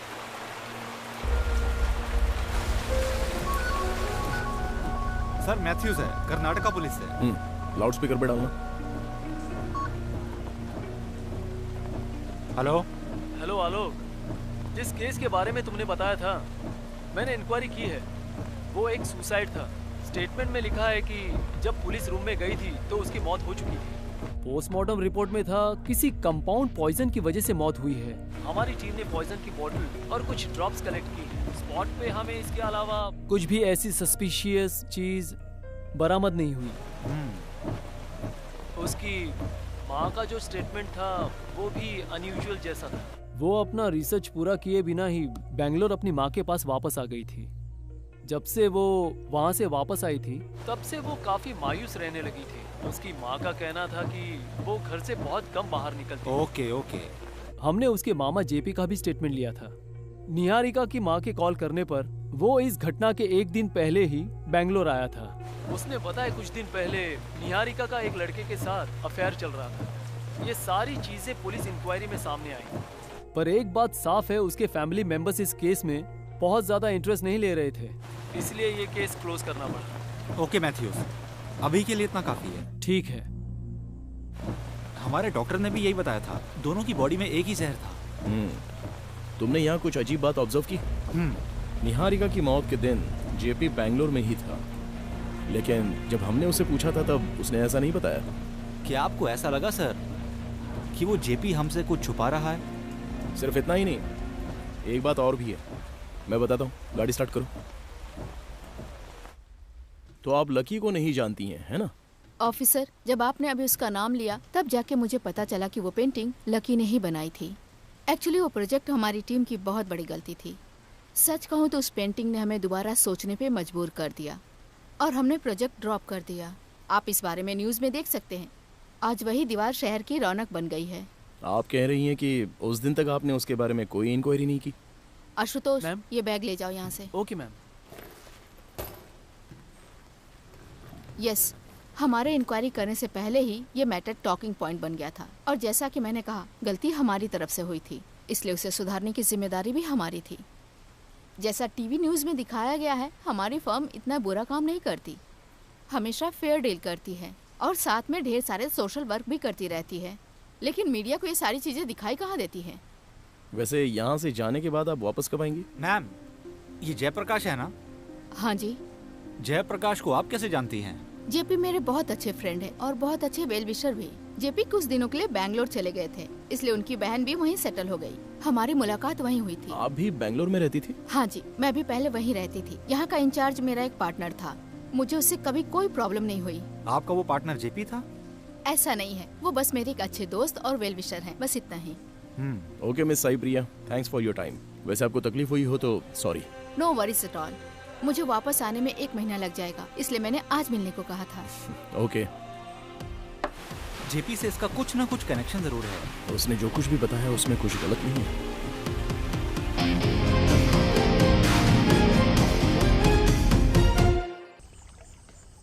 ये लो। सिगरेट चाहिए? नहीं सर। क्यों?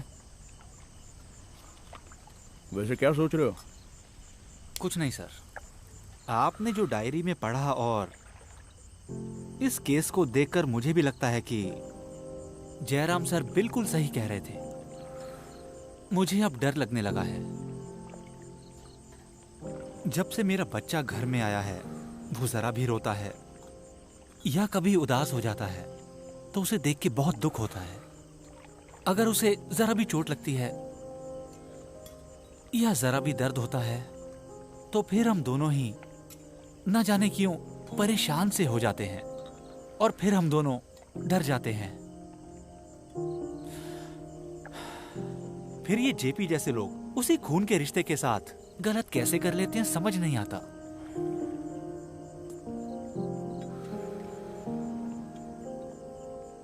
अगर बच्चे के साथ कुछ गलत हो तो पेरेंट्स को ध्यान देना चाहिए ना। सर, आपने जेपी की लिखी हुई बुक पढ़ी है क्या? अपने आप को देवता बताता है। इसकी तो उसे बाद में देख लेंगे, अभी चलो।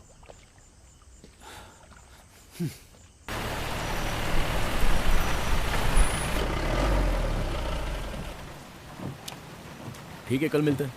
सर, इस केस को जल्दी खत्म कीजिए। वो वक्त अभी नहीं आया है। वैसे गुस्सा तो मुझे भी आ रहा है। पता नहीं ये डायरी खत्म करते करते कोई नया कैरेक्टर कहानी में ना आ जाए। चलो हम कल उससे फिर से मिल लेते हैं। अभी तुम घर चले जाओ। Okay, good night sir. Good night.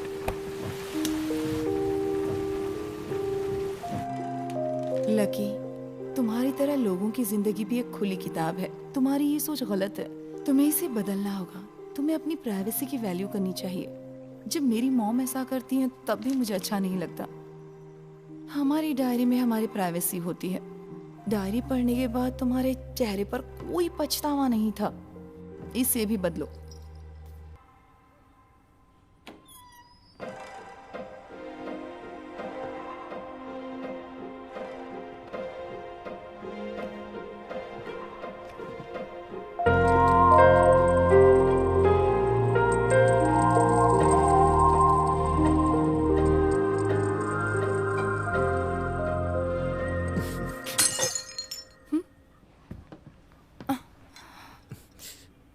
नहीं, रहने दो, कांच लग जाएगा। मैं साफ करती हूँ। अरे नहीं, कोई बात नहीं। मैंने कहा ना मैं करती हूँ। हटो हटो। तुम यहाँ कब आए? मैं सो गई थी। तुम लेट आने वाले थे ना? मैं अभी आया, देखा तो दरवाजा खुला था। वो अपना सूरज बैंड खोल रहा है तो उसी की प्रैक्टिस में जा रहा हूँ। उसने बुलाया है। फ्री हो तो तुम भी चलो। कभी चलना हो तो अभी चलो। ठीक है। ओके।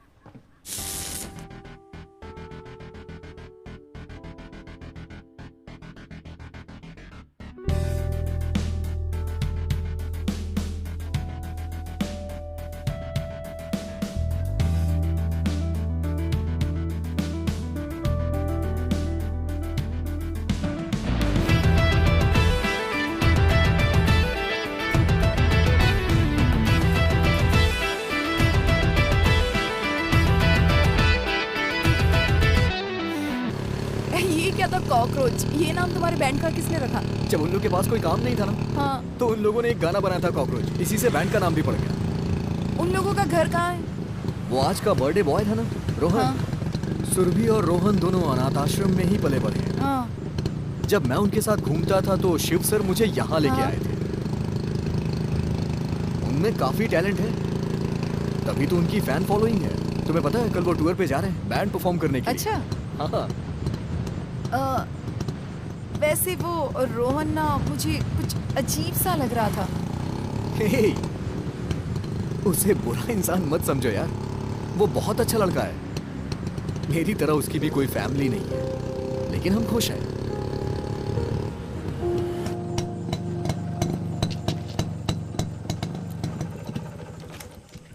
अच्छा, उसके गले में वो की रिंग कैसी थी? काफी ध्यान दिया तुमने उस पे। वो हमारे घर की है। एक उसे दी है कि वो कभी भी यहाँ आके आराम कर सके। और मजे की बात तो ये है कि जब से मैंने उसे की दी है ना, वो कभी यहाँ आराम करने आया ही नहीं। Okay, good night. सुनो, जरा मेरे रूम में आना, मुझे कुछ काम है। हाँ, सच में? तुमने मेरी डायरी पढ़ी है ना? हाँ पढ़ी है, लेकिन मुझे ज्यादा पसंद नहीं आई। मारूंगी तुम्हें। डायरी में पर्सनल चीजें होती हैं, उसे हर कोई नहीं पढ़ सकता। अगर वो ऐसा किया ना तो ठीक है बाबा, नहीं पढ़ूंगा अब। हम अभी तो अच्छे दोस्त बने, धीरे धीरे और चीजें शेयर करेंगे, पर इस डायरी की वजह से दोस्ती खत्म नहीं होनी चाहिए। जब मुझे भरोसा हो जाएगा कि तुम उस डायरी को पढ़कर समझ सकते हो तो मैं खुद तुम्हें वो दूंगी। तुमने जो अभी कहा बिल्कुल सही कहा। क्या? हमें हर चीज शेयर करने की आजादी होनी चाहिए। तो क्या? तो ये है कि मैं यहाँ जा रहा हूँ सोने, और आज तुम्हें ये बेड मेरे साथ शेयर करना पड़ेगा। ऐसे? इधर आओ। चलो भी। चलो। आओ ना। उठो। तुमने कहा था ना तुम्हें नींद आ रही है। नींद चली गई, सच कह रहा हूँ। कहीं नहीं भागने वाली। अब तुम जाओ और जाकर सो जाओ। Good night. ओके, चलो। Peace. Peace. Bye. Hey, good night. Madam, madam, madam, देखिए ना, सर को कुछ हो गया है। उठिए मैम, जल्दी चलिए। हुआ क्या? चलिए ना। चलो भगवान, चलिए। क्या हुआ तुम्हें? बेटी पता नहीं क्या हो गया इन्हें, अचानक गिर पड़े। फिर मैंने चेहरे पे पानी छीटा तो होश में आए। क्या हुआ बताओ ना। जब हम यहाँ आए तभी सब साइकिल चलाने को गए थे। लकी बताओ ना क्या हुआ। अभी 10 मिनट पहले की बात है, मैं पौधों में पानी डाल रहा था, तभी ये अचानक साइकिल से आए और पता नहीं कैसे बेहोश होके गिर पड़े। Lucky what happened? Are you okay? हाँ? ग्राउंड में एक आदमी ने पेड़ से लटक कर फांसी लगाई है। मैंने वो देखा तो घबरा गया, मुझसे कंट्रोल नहीं हुआ। वहां काफी लोग इकट्ठा थे।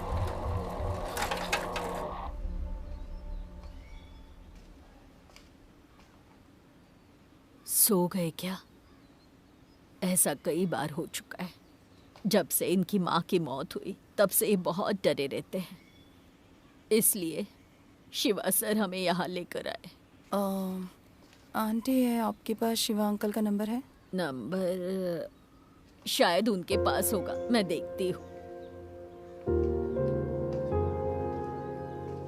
नेक्रोफोबिया मतलब मौत या मौत से संबंधित अंतिम यात्रा, जैसे कि किसी समाधि या चिता या लाश को देखकर अचानक आपके अंदर पैदा होने वाला एक प्रकार का डर, किसी भी साधारण घटना को देखकर घबरा जाना, ये सब इसी फोबिया के लक्षण हैं। अगर लकी ये सब देखता है तो वो अक्सर बेहोश हो जाता है, उसे सांस लेने में परेशानी होती है और पैनिक अटैक्स आते हैं।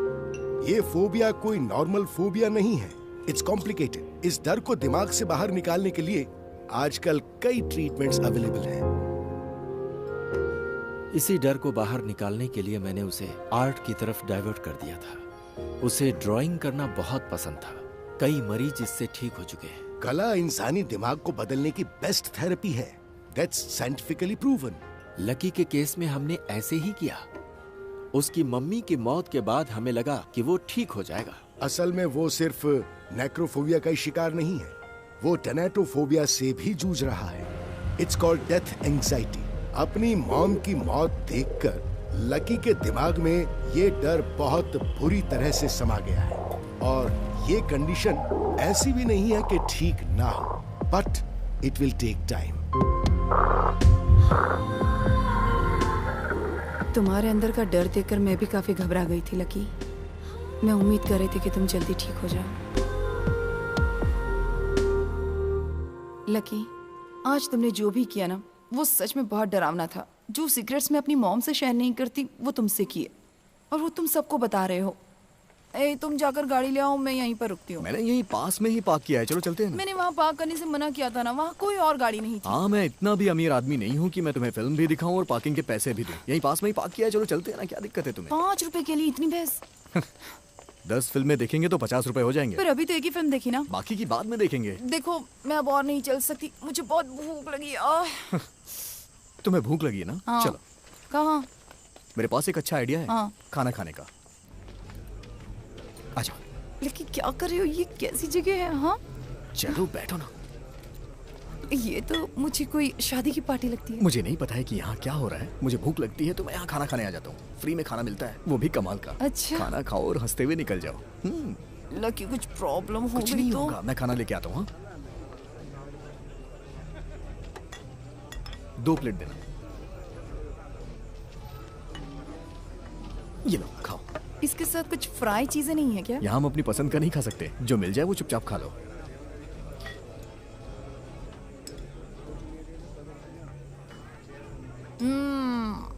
मस्त है। तो फिर पेट भर के खाओ।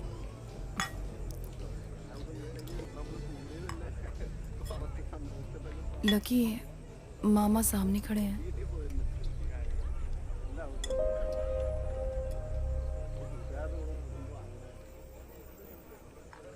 क्या करें? अरे जाने दो ना।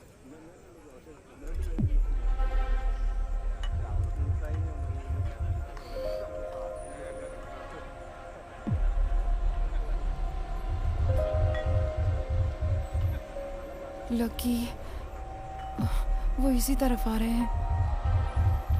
नेहा, मुझे तुमसे बात करनी है, सिर्फ तुमसे। कोई बात नहीं, मैं बात करके आती हूँ।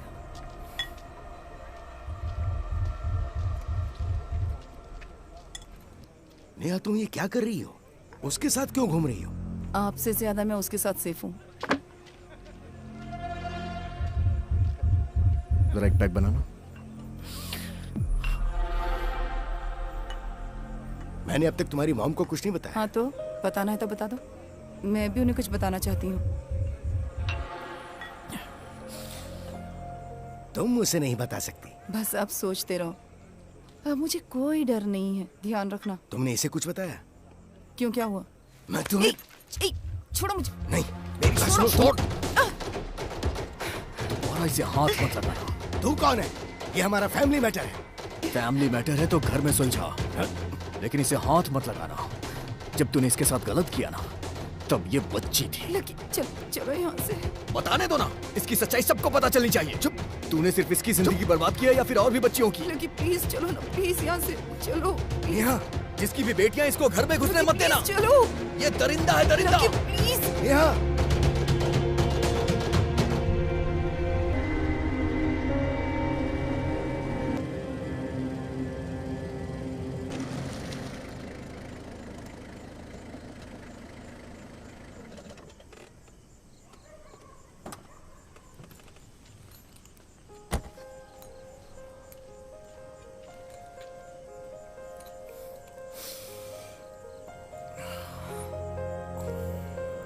लकी एक बात समझ लो, हर इंसान तुम्हारी तरह एक खुली किताब नहीं होता। लकी, जिस अतीत को मैं भुलाना चाहती हूँ, आज तुमने सबके सामने उसका तमाशा बना के रख दिया। तुम जानती भी हो इस बात से मुझे कितना दुख पहुंचा है। नेहा,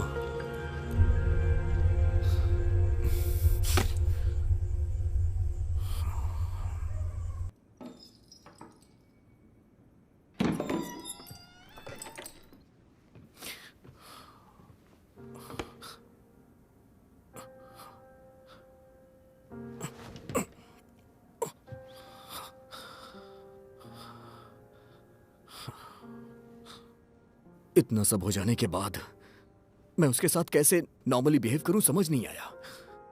मैंने जो कहा वो गलत नहीं कहा। सब कुछ तुम अच्छी तरह से जानती हो, उसके बाद भी कह रही हो कि मैं उसके साथ नॉर्मली बिहेव करूं। ऐसा कैसे हो सकता है? आज अगर तुम मुझे वहां से लेके नहीं आती तो उसको मैं वहीं सबके सामने मारता। उसकी सच्चाई जानने के बाद मुझे फर्क नहीं पड़ता है कि लोग मेरे बारे में क्या सोचेंगे, और मैं इसकी परवाह भी नहीं करता। तुमने देखा ना तुम्हारे साथ उसने क्या किया, लेकिन जब मैंने वो सब देखा तो मुझसे रहा नहीं गया। उसकी हिम्मत कैसे हुई तुम्हें हाथ लगाने की? वो क्या कोई भी तुम्हें मेरे सामने हाथ नहीं लगा सकता है, मैं उसके हाथ तोड़ दूंगा।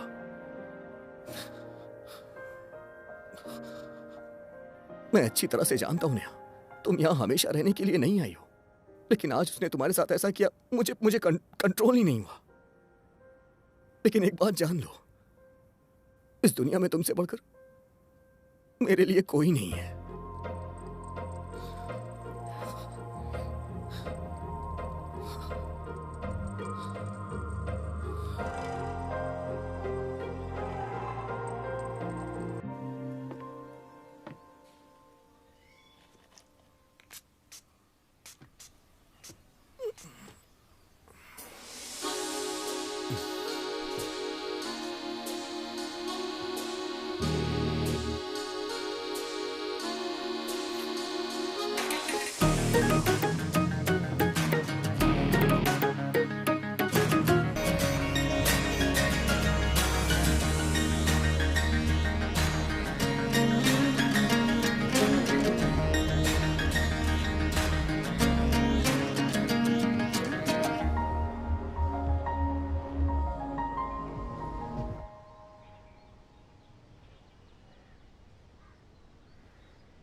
सुनो, मुझे तुमसे कुछ कहना है।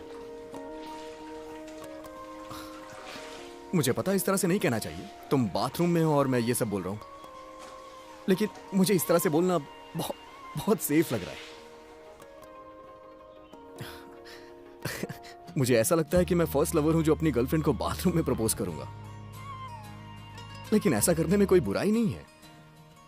सच कह रहा हूं, मुझे तुम्हारी जरूरत है।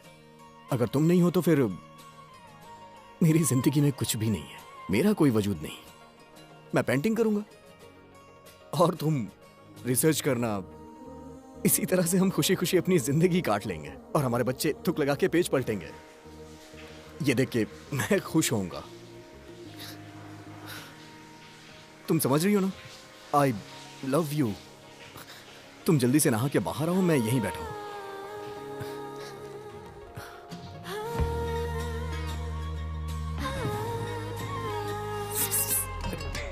तुम्हें कम से कम आंटी की उम्र के बारे में तो सोचना चाहिए था ना। पता नहीं वो बेचारी क्या सोचेंगी।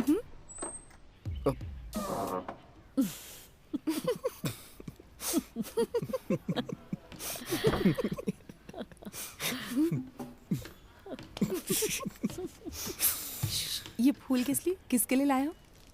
ये मैं माली से सस्ते में खरीद के लेके आया हूं। ऐसा है क्या? हाँ। चाहिए मुझे तुम्हें? नहीं चाहिए। अरे लो ना। रहने दो, जाओ। लो ना। नहीं चाहिए। तुम्हें पसंद है ना ये? तो ये फूल प्रपोज करने के लिए ले आए हो? हाँ। हाँ? हम शादी कर लें क्या? जरूरी है क्या? मुझे तो जरूरत नहीं है, लेकिन दुनिया वालों के लिए। हाँ, हाँ।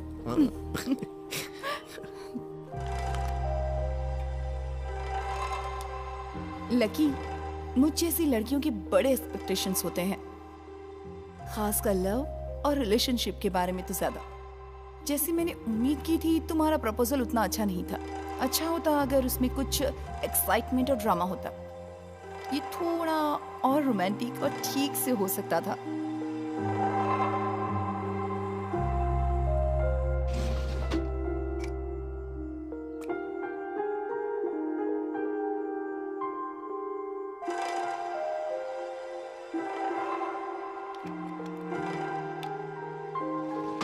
लकी, तुम कोई सुपर हीरो नहीं हो, पर मैं चाहती हूँ तुम बन जाओ। अगर तुम मुझे एक आर्टिस्ट बनाना चाहते हो तो ये सपना कभी सच नहीं हो सकता। उस सपने के बारे में तो तुम भूल ही जाओ। इस बात से तुम्हें परेशान नहीं होना चाहिए। मुझे तुम्हारे अंदर के आर्टिस्ट से नफरत है, क्योंकि मैं तुम्हारे अंदर के इंसान से प्यार करती हूँ। लकी, तुम मुझे छोड़कर चले जाओगे? मैं कहाँ जाऊंगा, मेरी दुनिया तो यही है। आंटी और अंकल से मजाक करता हूँ, दिन भर यहीं पे पेंटिंग्स बनाता रहता हूँ और इसी में मुझे खुशी मिलती है। तुम्हारा भरोसा नहीं है, तुम कभी भी मुझे छोड़ के जा सकती हो।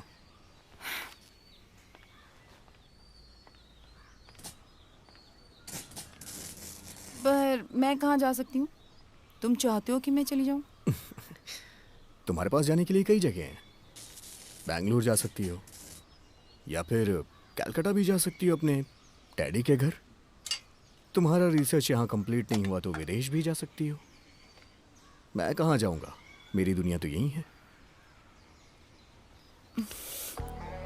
पर मैं सिर्फ तुम्हारे साथ ही खुद को सेफ फील करती हूँ और कहीं नहीं। मुझे लगता है पूरी प्लानिंग करके प्यार किया है मुझसे। नहीं, बिल्कुल नहीं। ऐसी तो कोई बात नहीं है लकी। प्लानिंग करके तो किसी से प्यार नहीं होता। प्यार कब हो जाता है ये हमें पता ही नहीं चलता। पर तुम्हारा काम देखकर मुझे ऐसे लगा था कि हाँ, हमारे बीच ऐसा कुछ हो सकता है। और देखा, मेरी इंट्यूशन हमेशा सच होती है। जैसे ही तुम मुझे प्रपोज करने के लिए आए, मैं पहले से ही तुम्हें हाँ कहने के लिए तैयार थी। ऐसा है क्या? हाँ, सच कह रही हो? जरा 1 मिनट रुकना। क्या? कहाँ जा रहे हो? रुको तो।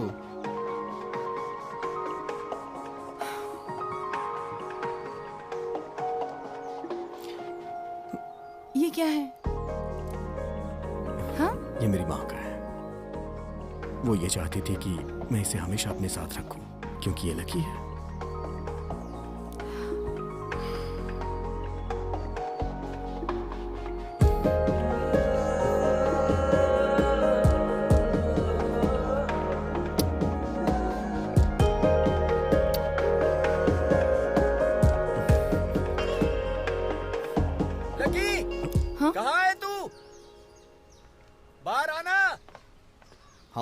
क्या हुआ मास्टर? हाँ। अरे बेटा, एक कॉफी हो जाए? हाँ।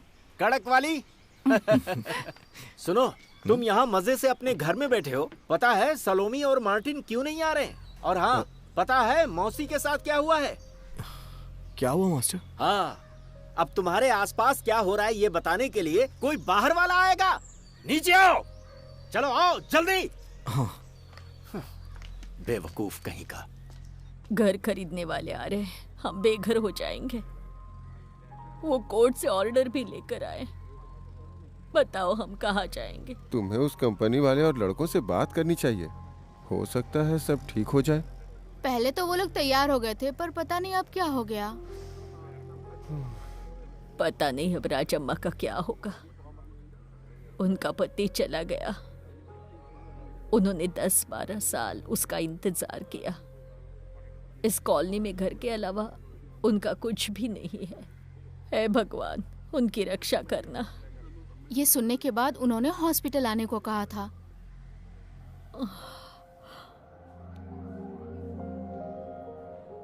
वो घर मेरे पति ने बनाया था। वो वापस आएंगे तो मुझे वहीं ढूंढेंगे। कोर्ट के ऑर्डर से कल वो लोग कॉलोनी खाली कर देंगे। सारी तैयारी हो चुकी थी, पर तभी मौसी ने आत्महत्या करने की कोशिश की।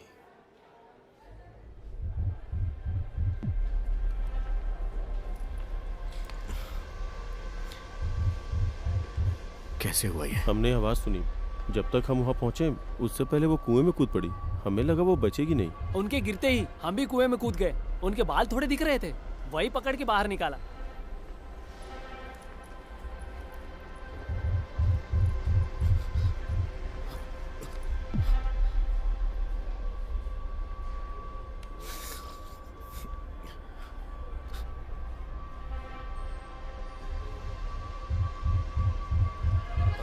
मुझे लगता है सबके साथ यही होने वाला है। सही कह रही हो। कुछ भी नहीं बताया, हम तो घर से बेघर हो जाएंगे। पता नहीं क्या होगा। हे, देखो हम उनकी मनमानी नहीं चलने देंगे। हे। लकी, जरा सुनो, मुझे तुमसे कुछ कहना है। देखो, अगर तुम इन लोगों के लिए कुछ करना चाहते हो ना तो अपने फ्रेंड्स से कहो। तुम ऑलरेडी इतने डिस्टर्ब हो तो प्लीज हम लोग चलते हैं ना। मेरी चिंता मत करो, आई एम ओके। तुम इतना क्यों डर रही हो? तुम्हारी वजह से मैं डर रही हूँ। देखो, मैं जानती हूँ कि तुम इन लोगों के लिए बहुत कुछ करना चाहते हो, पर यहाँ रहकर भी तुम इन लोगों के लिए कुछ नहीं कर पाओगे। इस बात को तुम्हें मानना ही पड़ेगा लकी। तुम चाहती हो ये एक्सेप्ट करके मैं जाके घर में बैठ जाऊं, और तुम चाहती हो मैं बकवास पेंटिंग बना के अमीरों को बेच के खूब पैसा कमा करके किसी अमीर लड़की से जाके शादी कर लूं, खूब नाम कमा लूं, और उसके बाद अपनी जिंदगी एक राजा की तरह बिताऊं। फिर तुम्हारा क्या होगा? हाँ, मैं ऐसा इसलिए कह रही हूँ क्योंकि मैं तुम्हें अच्छे से जानती हूँ। तुम खुद को भुलाकर भी पहले की तरह नहीं जी सकते। मैं बस इतना जानती हूँ कि तुम्हें कुछ हो गया तो मेरा क्या होगा। मैं ये सब तुम्हारे साथ खुश रहने के लिए नहीं कर रही हूँ। मैं चाहती हूँ कि तुम्हें ज्यादा तकलीफ ना हो। मैं जानती हूँ कि तुम्हारा आर्ट तुम्हारी जिंदगी नहीं बचा सकती लकी। तुम समझती क्यों नहीं कि तुम कोई भगवान या सुपर हीरो नहीं हो? I know। जब मैं छोटा था तो शिव सर ने मेरी उंगली पकड़ के मुझे चलना सिखाया। जब मेरी माँ मुझे छोड़ के चली गई तो आंटी ने माँ का फर्ज निभाया। जो कुछ भी हूं मैं इनकी वजह से हूं। इन सबकी दी हुई मेरी लाइफ है। इन सबको मैं भूल जाऊं ऐसा मुझसे हो ही नहीं सकता है। अपने बारे में सोच के मैं स्वार्थी नहीं बन सकता। तुम्हें जो ठीक लगता है वो करो, पर इस सब की जिम्मेदार सिर्फ तुम रहोगे और तुम्हारी रिस्पॉन्सिबिलिटी मेरी है लकी। मैं तुम्हें हमेशा प्रोटेक्ट करूंगी, तुम्हें कुछ नहीं होने दूंगी, और मैं तुम्हें अकेले कहीं नहीं जाने दूंगी। तुम जहाँ जाओगे मैं तुम्हारे साथ चलूंगी। पता है मुझे। इन सब के पास सिर्फ एक दिन है, और इनके लिए हम कुछ कर सके उसके लिए हमारे पास एक रात।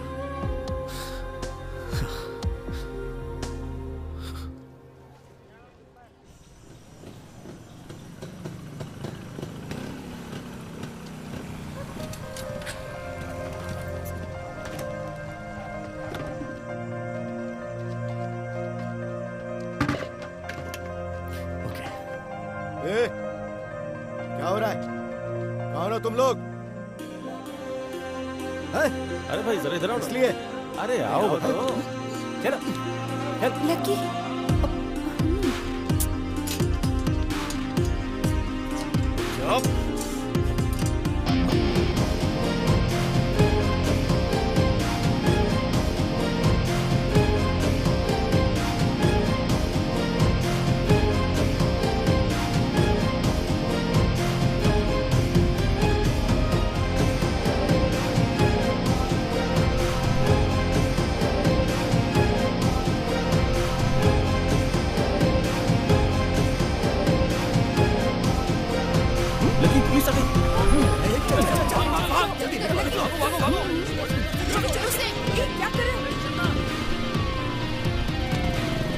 वो हमारे पीछे ही है। कोई बात नहीं। लकी, मैंने ये सब करने के लिए मना किया था ना तुमसे। धीरे चलाओ प्लीज। लकी आराम से, प्लीज बाइक संभल कर चलाओ प्लीज। क्या हुआ? मुझे कुछ दिखाई नहीं दे रहा है। क्या कह रहे हो तुम? लकी ऐसे कैसे?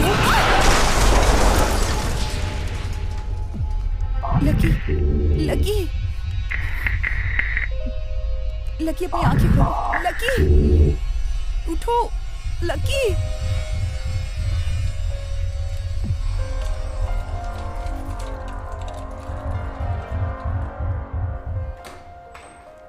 ये सारे टेस्ट लैब में भेज दो। Okay sir. अभी उसे होश आ गया है, घबराने की बात नहीं है, बस माइनर इंजरीज हैं। वैसे हुआ क्या था? लकी ने कहा कि उसे कुछ दिखाई नहीं दे रहा है, और मैंने कहा कि बाइक रोको, और तभी हमने उसे इंजेक्शन दे दिया है, अभी आराम करने दो।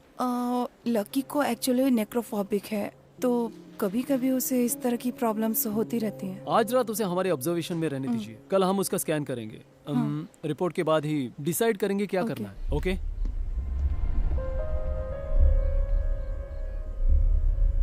लकी, ये हर चैनल पर एक ही न्यूज़ स्क्रॉल हो रही है।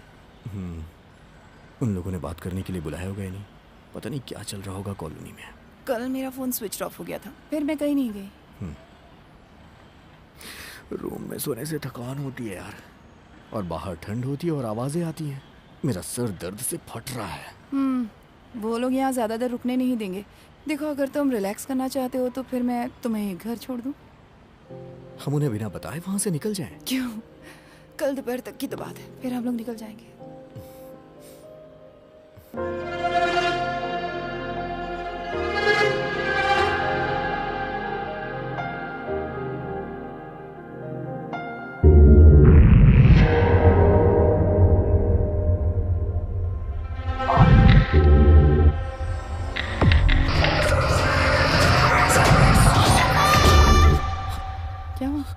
क्या हुआ तुम्हें?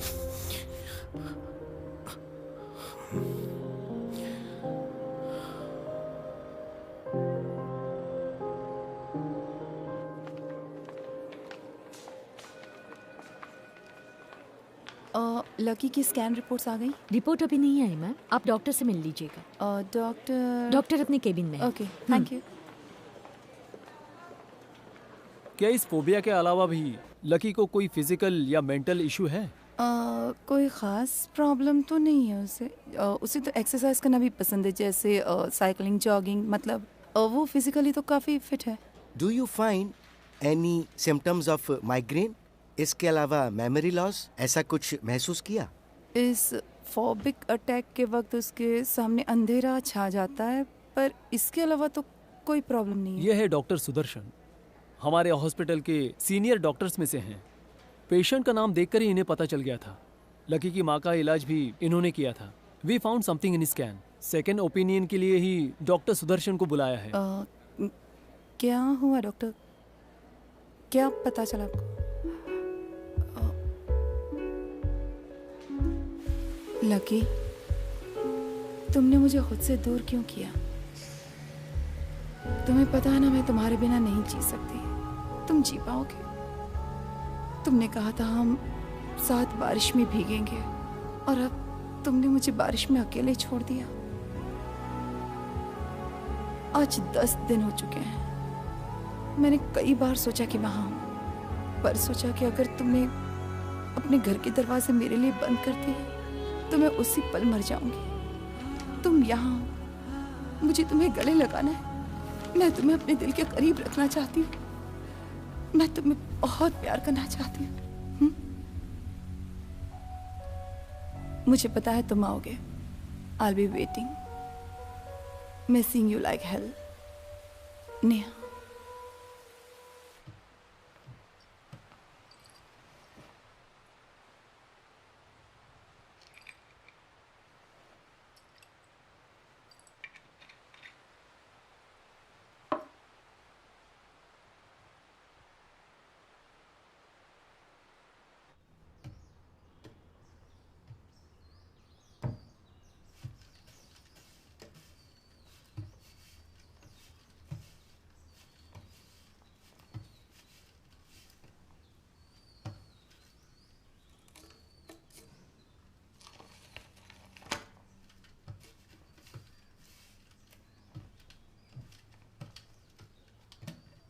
Kitty sir, Kitty sir, sir, sir वो किटी।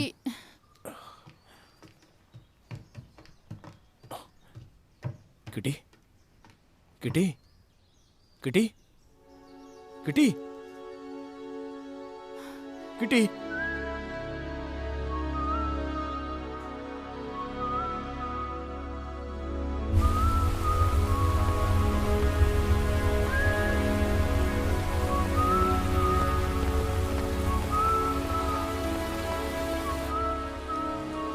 मैडम, किटी की मौत हो गई। पता नहीं उसे क्या हो गया था। रात तक तो बिल्कुल ठीक थी।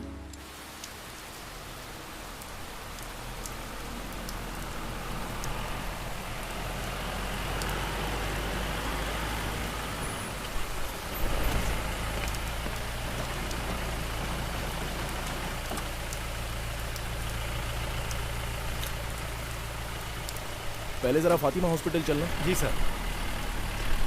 वहाँ पर कोई डॉक्टर फ्रांसिस हैं, हमें उनसे मिलना है। Okay sir. तुमने मेरा मैसेज पढ़ा था क्या?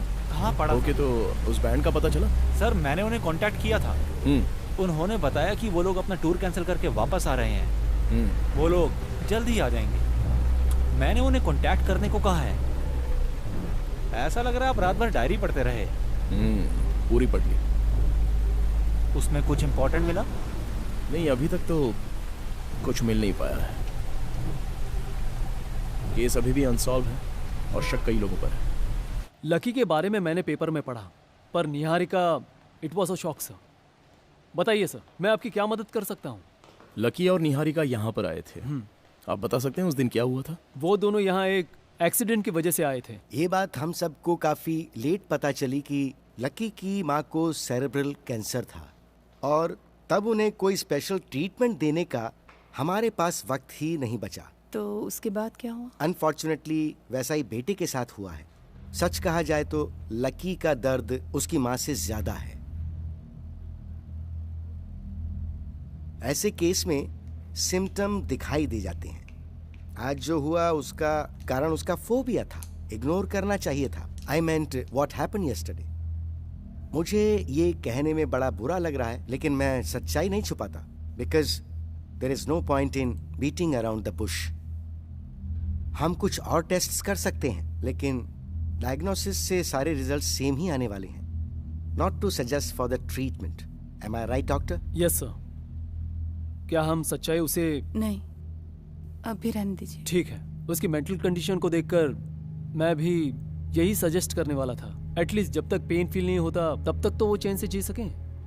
हम उसे कल डिस्चार्ज कर देंगे और बाकी की रिपोर्ट्स भी 2 दिन में आ जाएंगी और उसके बाद ही we shall decide the further step.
Postmortem report में कैंसर की बात सामने आई है। उसके बाद लकी और निहारिका यहाँ वापस आए थे? लकी उसके बाद कभी नहीं आया। निहारिका 2-3 बार वो लकी की रिपोर्ट्स लेने आई थी, पर एक बार लकी का एक दोस्त उसे ढूंढने यहाँ आया था। डॉक्टर सुदर्शन उसे जानते थे। हमने उसे लकी के बारे में सब बताया था। उसका नाम क्या था? Mister Shiva. Okay doctor. Okay. अगर जरूरत पड़ी तो हम आपको कॉल करेंगे। Thank you. Okay, thank you. Welcome. अभी सारे फैक्ट्स क्लियर हो चुके हैं सर। सिर्फ लकी और निहारिका को ही पता था कि लकी मरने वाला है। मुझे लगता है कि इसी सदमे की वजह से निहारिका ने सुसाइड कर लिया होगा और इसी बीमारी के डिप्रेशन में आकर लकी ने भी आत्महत्या कर ली होगी। सर, इन सब कंडीशंस को देखकर क्या हम लोग सुसाइड की पॉसिबिलिटी को इग्नोर कर सकते हैं? लकी के पास सुसाइड करने का कोई सॉलिड रीजन तो नहीं दिख रहा है और उसके इस फोबिया के बारे में डायरी में लिखा भी था। जो इंसान मौत से इतना डरता है वो सुसाइड तो नहीं कर सकता। नहीं, मुझे लगता है हम कुछ पॉइंट मिस कर रहे हैं। क्या है ना सर, अगर हम उस जेपी को 2-4 डंडे लगाते हैं तो वो पक्का कुछ ना कुछ बताएगा। अरे भाई, उसने सिर्फ निहारिका के साथ गलत किया, बाकी उसके खिलाफ और कोई केस नहीं बनता है। और उसे रेपिस्ट बताकर हम उसे कस्टडी में तो बिल्कुल नहीं ले सकते, क्योंकि समाज में उसका रुतबा अच्छा है। तो बेहतर है हम थोड़ा वेट कर लेते हैं। ओके लकी, तुम मुझे यहाँ से क्यों भेज रहे हो?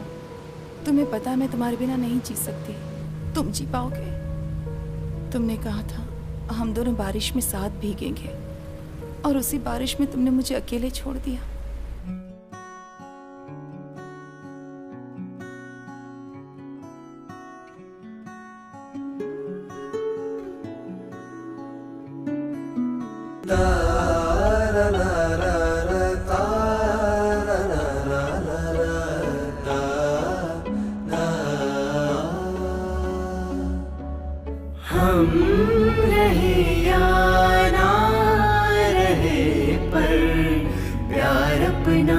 रही जिंदा।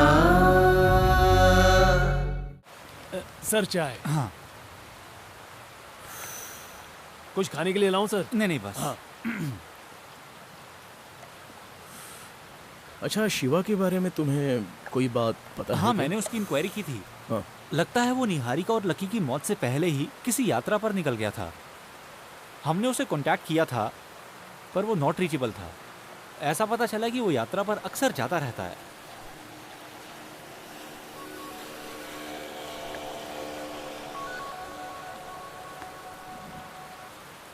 हेलो। हाँ, कहाँ हो तुम? सर, वो बैंड वाले लड़के इसी रास्ते से वापस आ रहे हैं। बुलाऊं क्या? तो बुला लो उसको। जब हमने लकी के बारे में सुना तो सोचा टूर कैंसिल कर देते हैं सर। रोहन ने लकी के बारे में बताया पर निहारिका के बारे में अभी सर से पता चला। ये रोहन कीबोर्ड प्लेयर है ना? हाँ सर। तुम लोगों के साथ टूर पर क्यों नहीं आया? वो जरूर आता पर बीच में ही उसकी तबीयत खराब हो गई थी, इसलिए हमने उसे उसी वक्त यहाँ वापस भेज दिया। तुम्हारा मतलब रोहन उस समय यहीं पर था? हाँ सर, यहाँ पर था लेकिन हॉस्पिटल में था क्योंकि उसके घर वालों ने उसे एडमिट किया था। रोहन ने कुछ बताया कि वो लकी और निहारिका से कभी मिला था? नहीं सर, पता नहीं। लकी जब हॉस्पिटल में था तभी रोहन और सभी दोस्त उसका ख्याल रखते थे क्योंकि वो हमारे बैंड के लिए फंड अरेंज कर रहा था। पर पता नहीं क्यों हॉस्पिटल से आने के बाद लकी फिर कभी प्रैक्टिस में नहीं आया। असल में रोहन का निहारिका से परिचय नहीं था, इसलिए रोहन का उससे मिलने का कोई सवाल ही नहीं उठता सर। ठीक है, जाओ अपना काम करो। हाँ, और लकी की बॉडी लेने अब तक कोई आया नहीं है, तो अगर तुम लोगों को कोई क्लेम करना हो तो आलोक को कांटेक्ट कर लेना। Okay sir. अच्छा सूरज, तुम्हारे पास लकी के घर की कीज हैं? हाँ। तो वो मुझे दे दो। की सर, की एक्चुअली रोहन के पास रहती है, वो उसे अपने गले में लटका कर रखता है।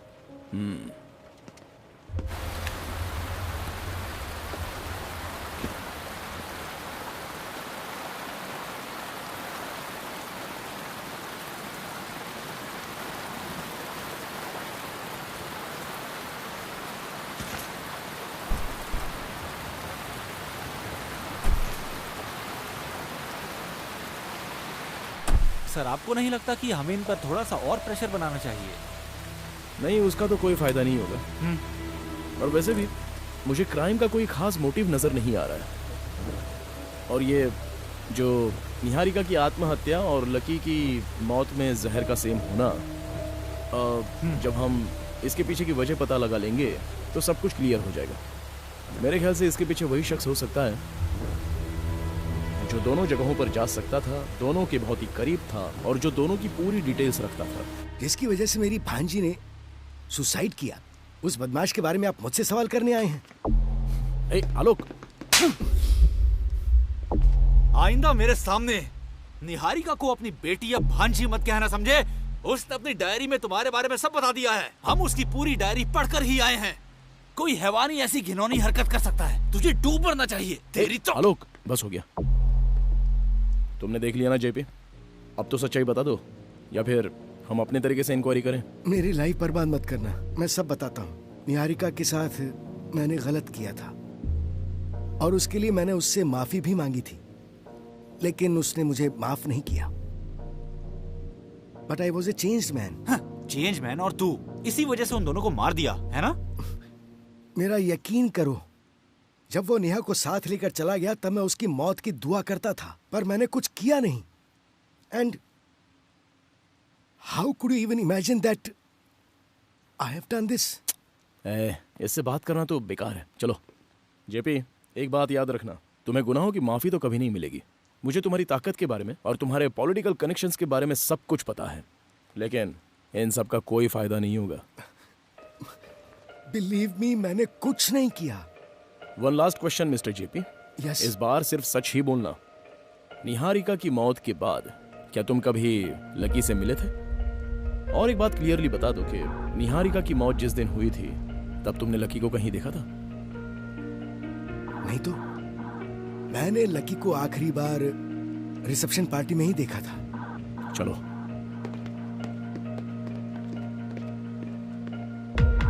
उसे मारना चाहिए था सर। अभी वो समय नहीं आया।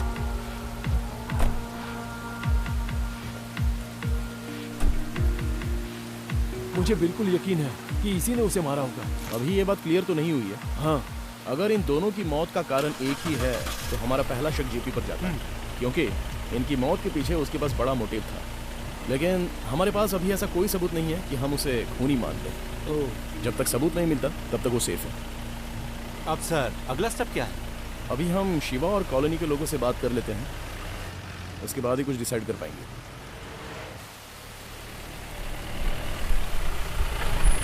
ठीक है, ओके ओके सर। अभी मैं चलता हूँ। Good night.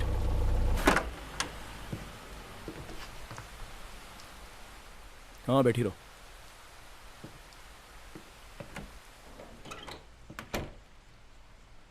उस कमरे में अकेले बैठे बैठे बोर हो रही थी, इसलिए यहाँ चली आई। आज जानकी भी काम पे नहीं आई तो अजीब सा लग रहा था। मैं आपके लिए चाय बना कर लाती हूँ। जरूरत नहीं है, तुम बैठी रहो।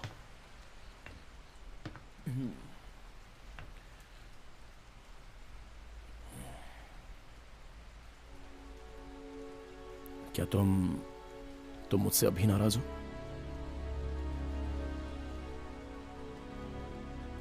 मुझे नहीं पता अकबर।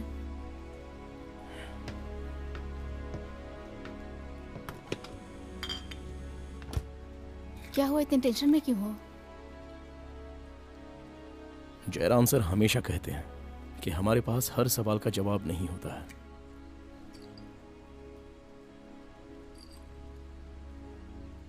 एक पुलिस वाले के लिए इस तरह की बातें करना शोभा नहीं देता।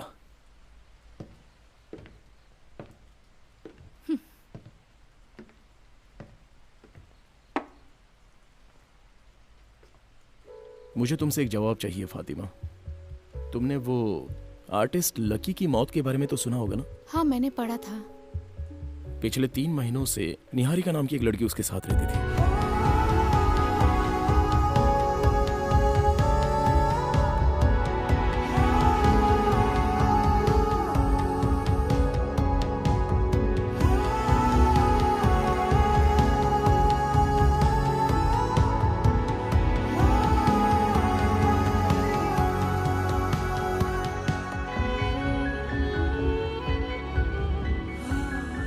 लकी की मौत से 1 महीने पहले उसने बेंगलोर में सुसाइड कर लिया। वैसे लकी की लाइफ में बस कुछ ही लोग आए थे, लेकिन उन सभी के आने की अलग अलग कहानियां और अलग अलग कारण भी हैं।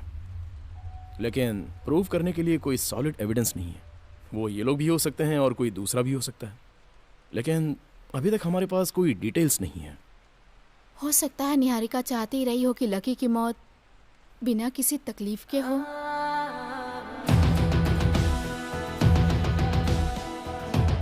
उसके बारे में सुन के लगता है निहारिका स्ट्रांग रही होगी। वो कभी नहीं चाहेगी कि लकी की मौत किसी फोबिया या बीमारी से हो। ग्राउंड में एक आदमी ने पेड़ से लटक कर जान दे दी। मैं उसे देखकर परेशान हो गया। वहाँ बहुत लोग भी इकट्ठा थे। मुझे बहुत घबराहट हो रही है। असल में वो सिर्फ नेक्रोफोबिया का ही शिकार नहीं है, वो टेनेटोफोबिया से भी जूझ रहा है। इट्स कॉल्ड डेथ एंग्जाइटी, मौत का खौफ। जहर मुंह के रास्ते शरीर में गया है और यही मौत का कारण है। जरा देखता हूँ कहाँ पे इस तरह की बातें लिखी हुई हैं इसमें। ये थूक लगाकर पेज मत पलटो। बिना थूक लगाए पेज कैसे पलटा जा सकता है? मैं तुम्हें प्रोटेक्ट करने के लिए कुछ भी करूंगी, तुम्हें कुछ नहीं होने दूंगी। उस वक्त इंडस्ट्रियल केमिस्ट्री पर रिसर्च कर रही थी। केमिस्ट्री में बिल्कुल कियोस्टिक सिस्टम की तरह। जब हम लोग यहाँ पर आए थे ना, ये रूम उसका परफेक्ट एग्जाम्पल था। ये गिफ्ट और ये लेटर पढ़कर तुम्हें जरूर खुशी होगी। मेरी डायरी जिसे पढ़ने की तुम कोशिश कर रहे थे, वो मैं तुम्हें भेज रही हूँ।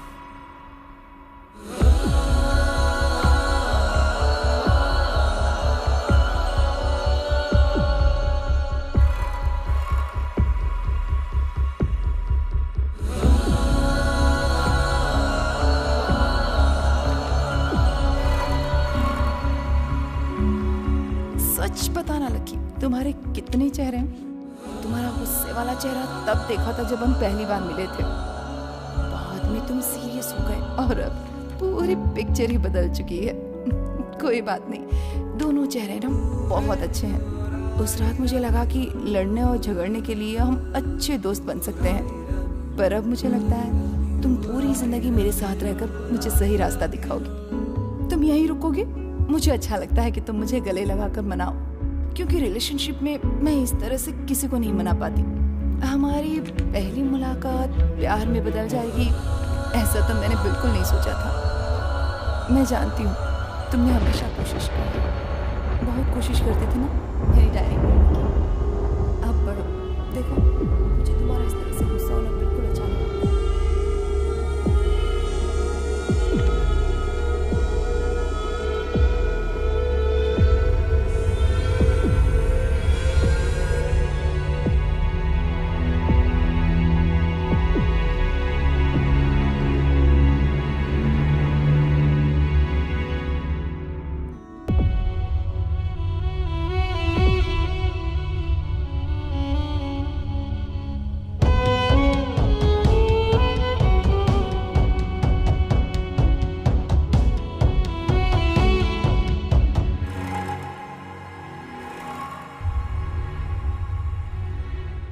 ये मार्केट में मिलने वाला कोई कॉमन पॉइजन नहीं है, उसने खुद लैब में तैयार किया था और डायरी के हर पन्ने पर वो जहर लगाया था, खास करके आखिर के 3 पन्नों पर।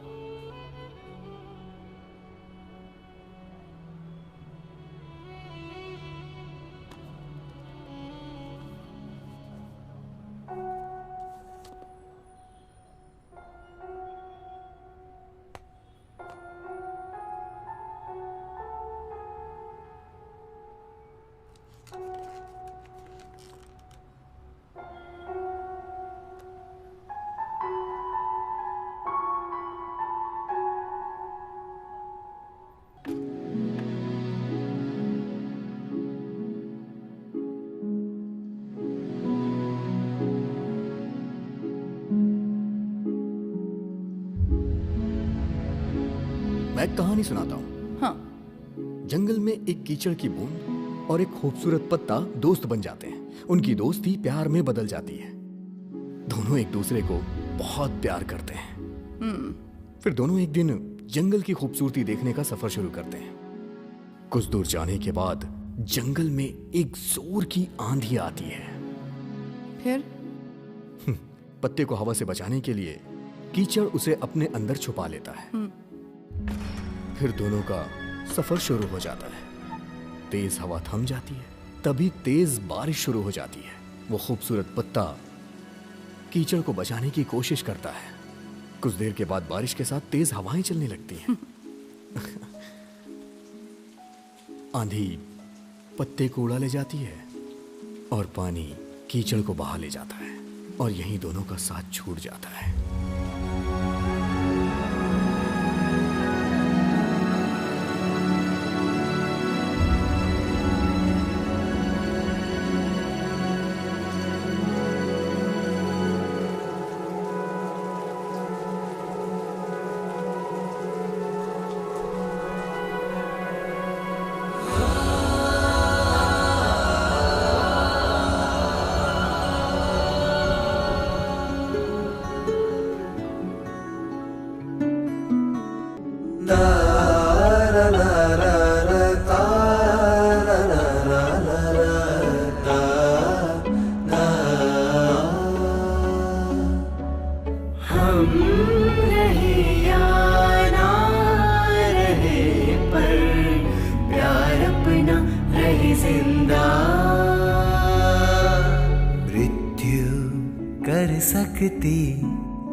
कभी नहीं हमको जुदा।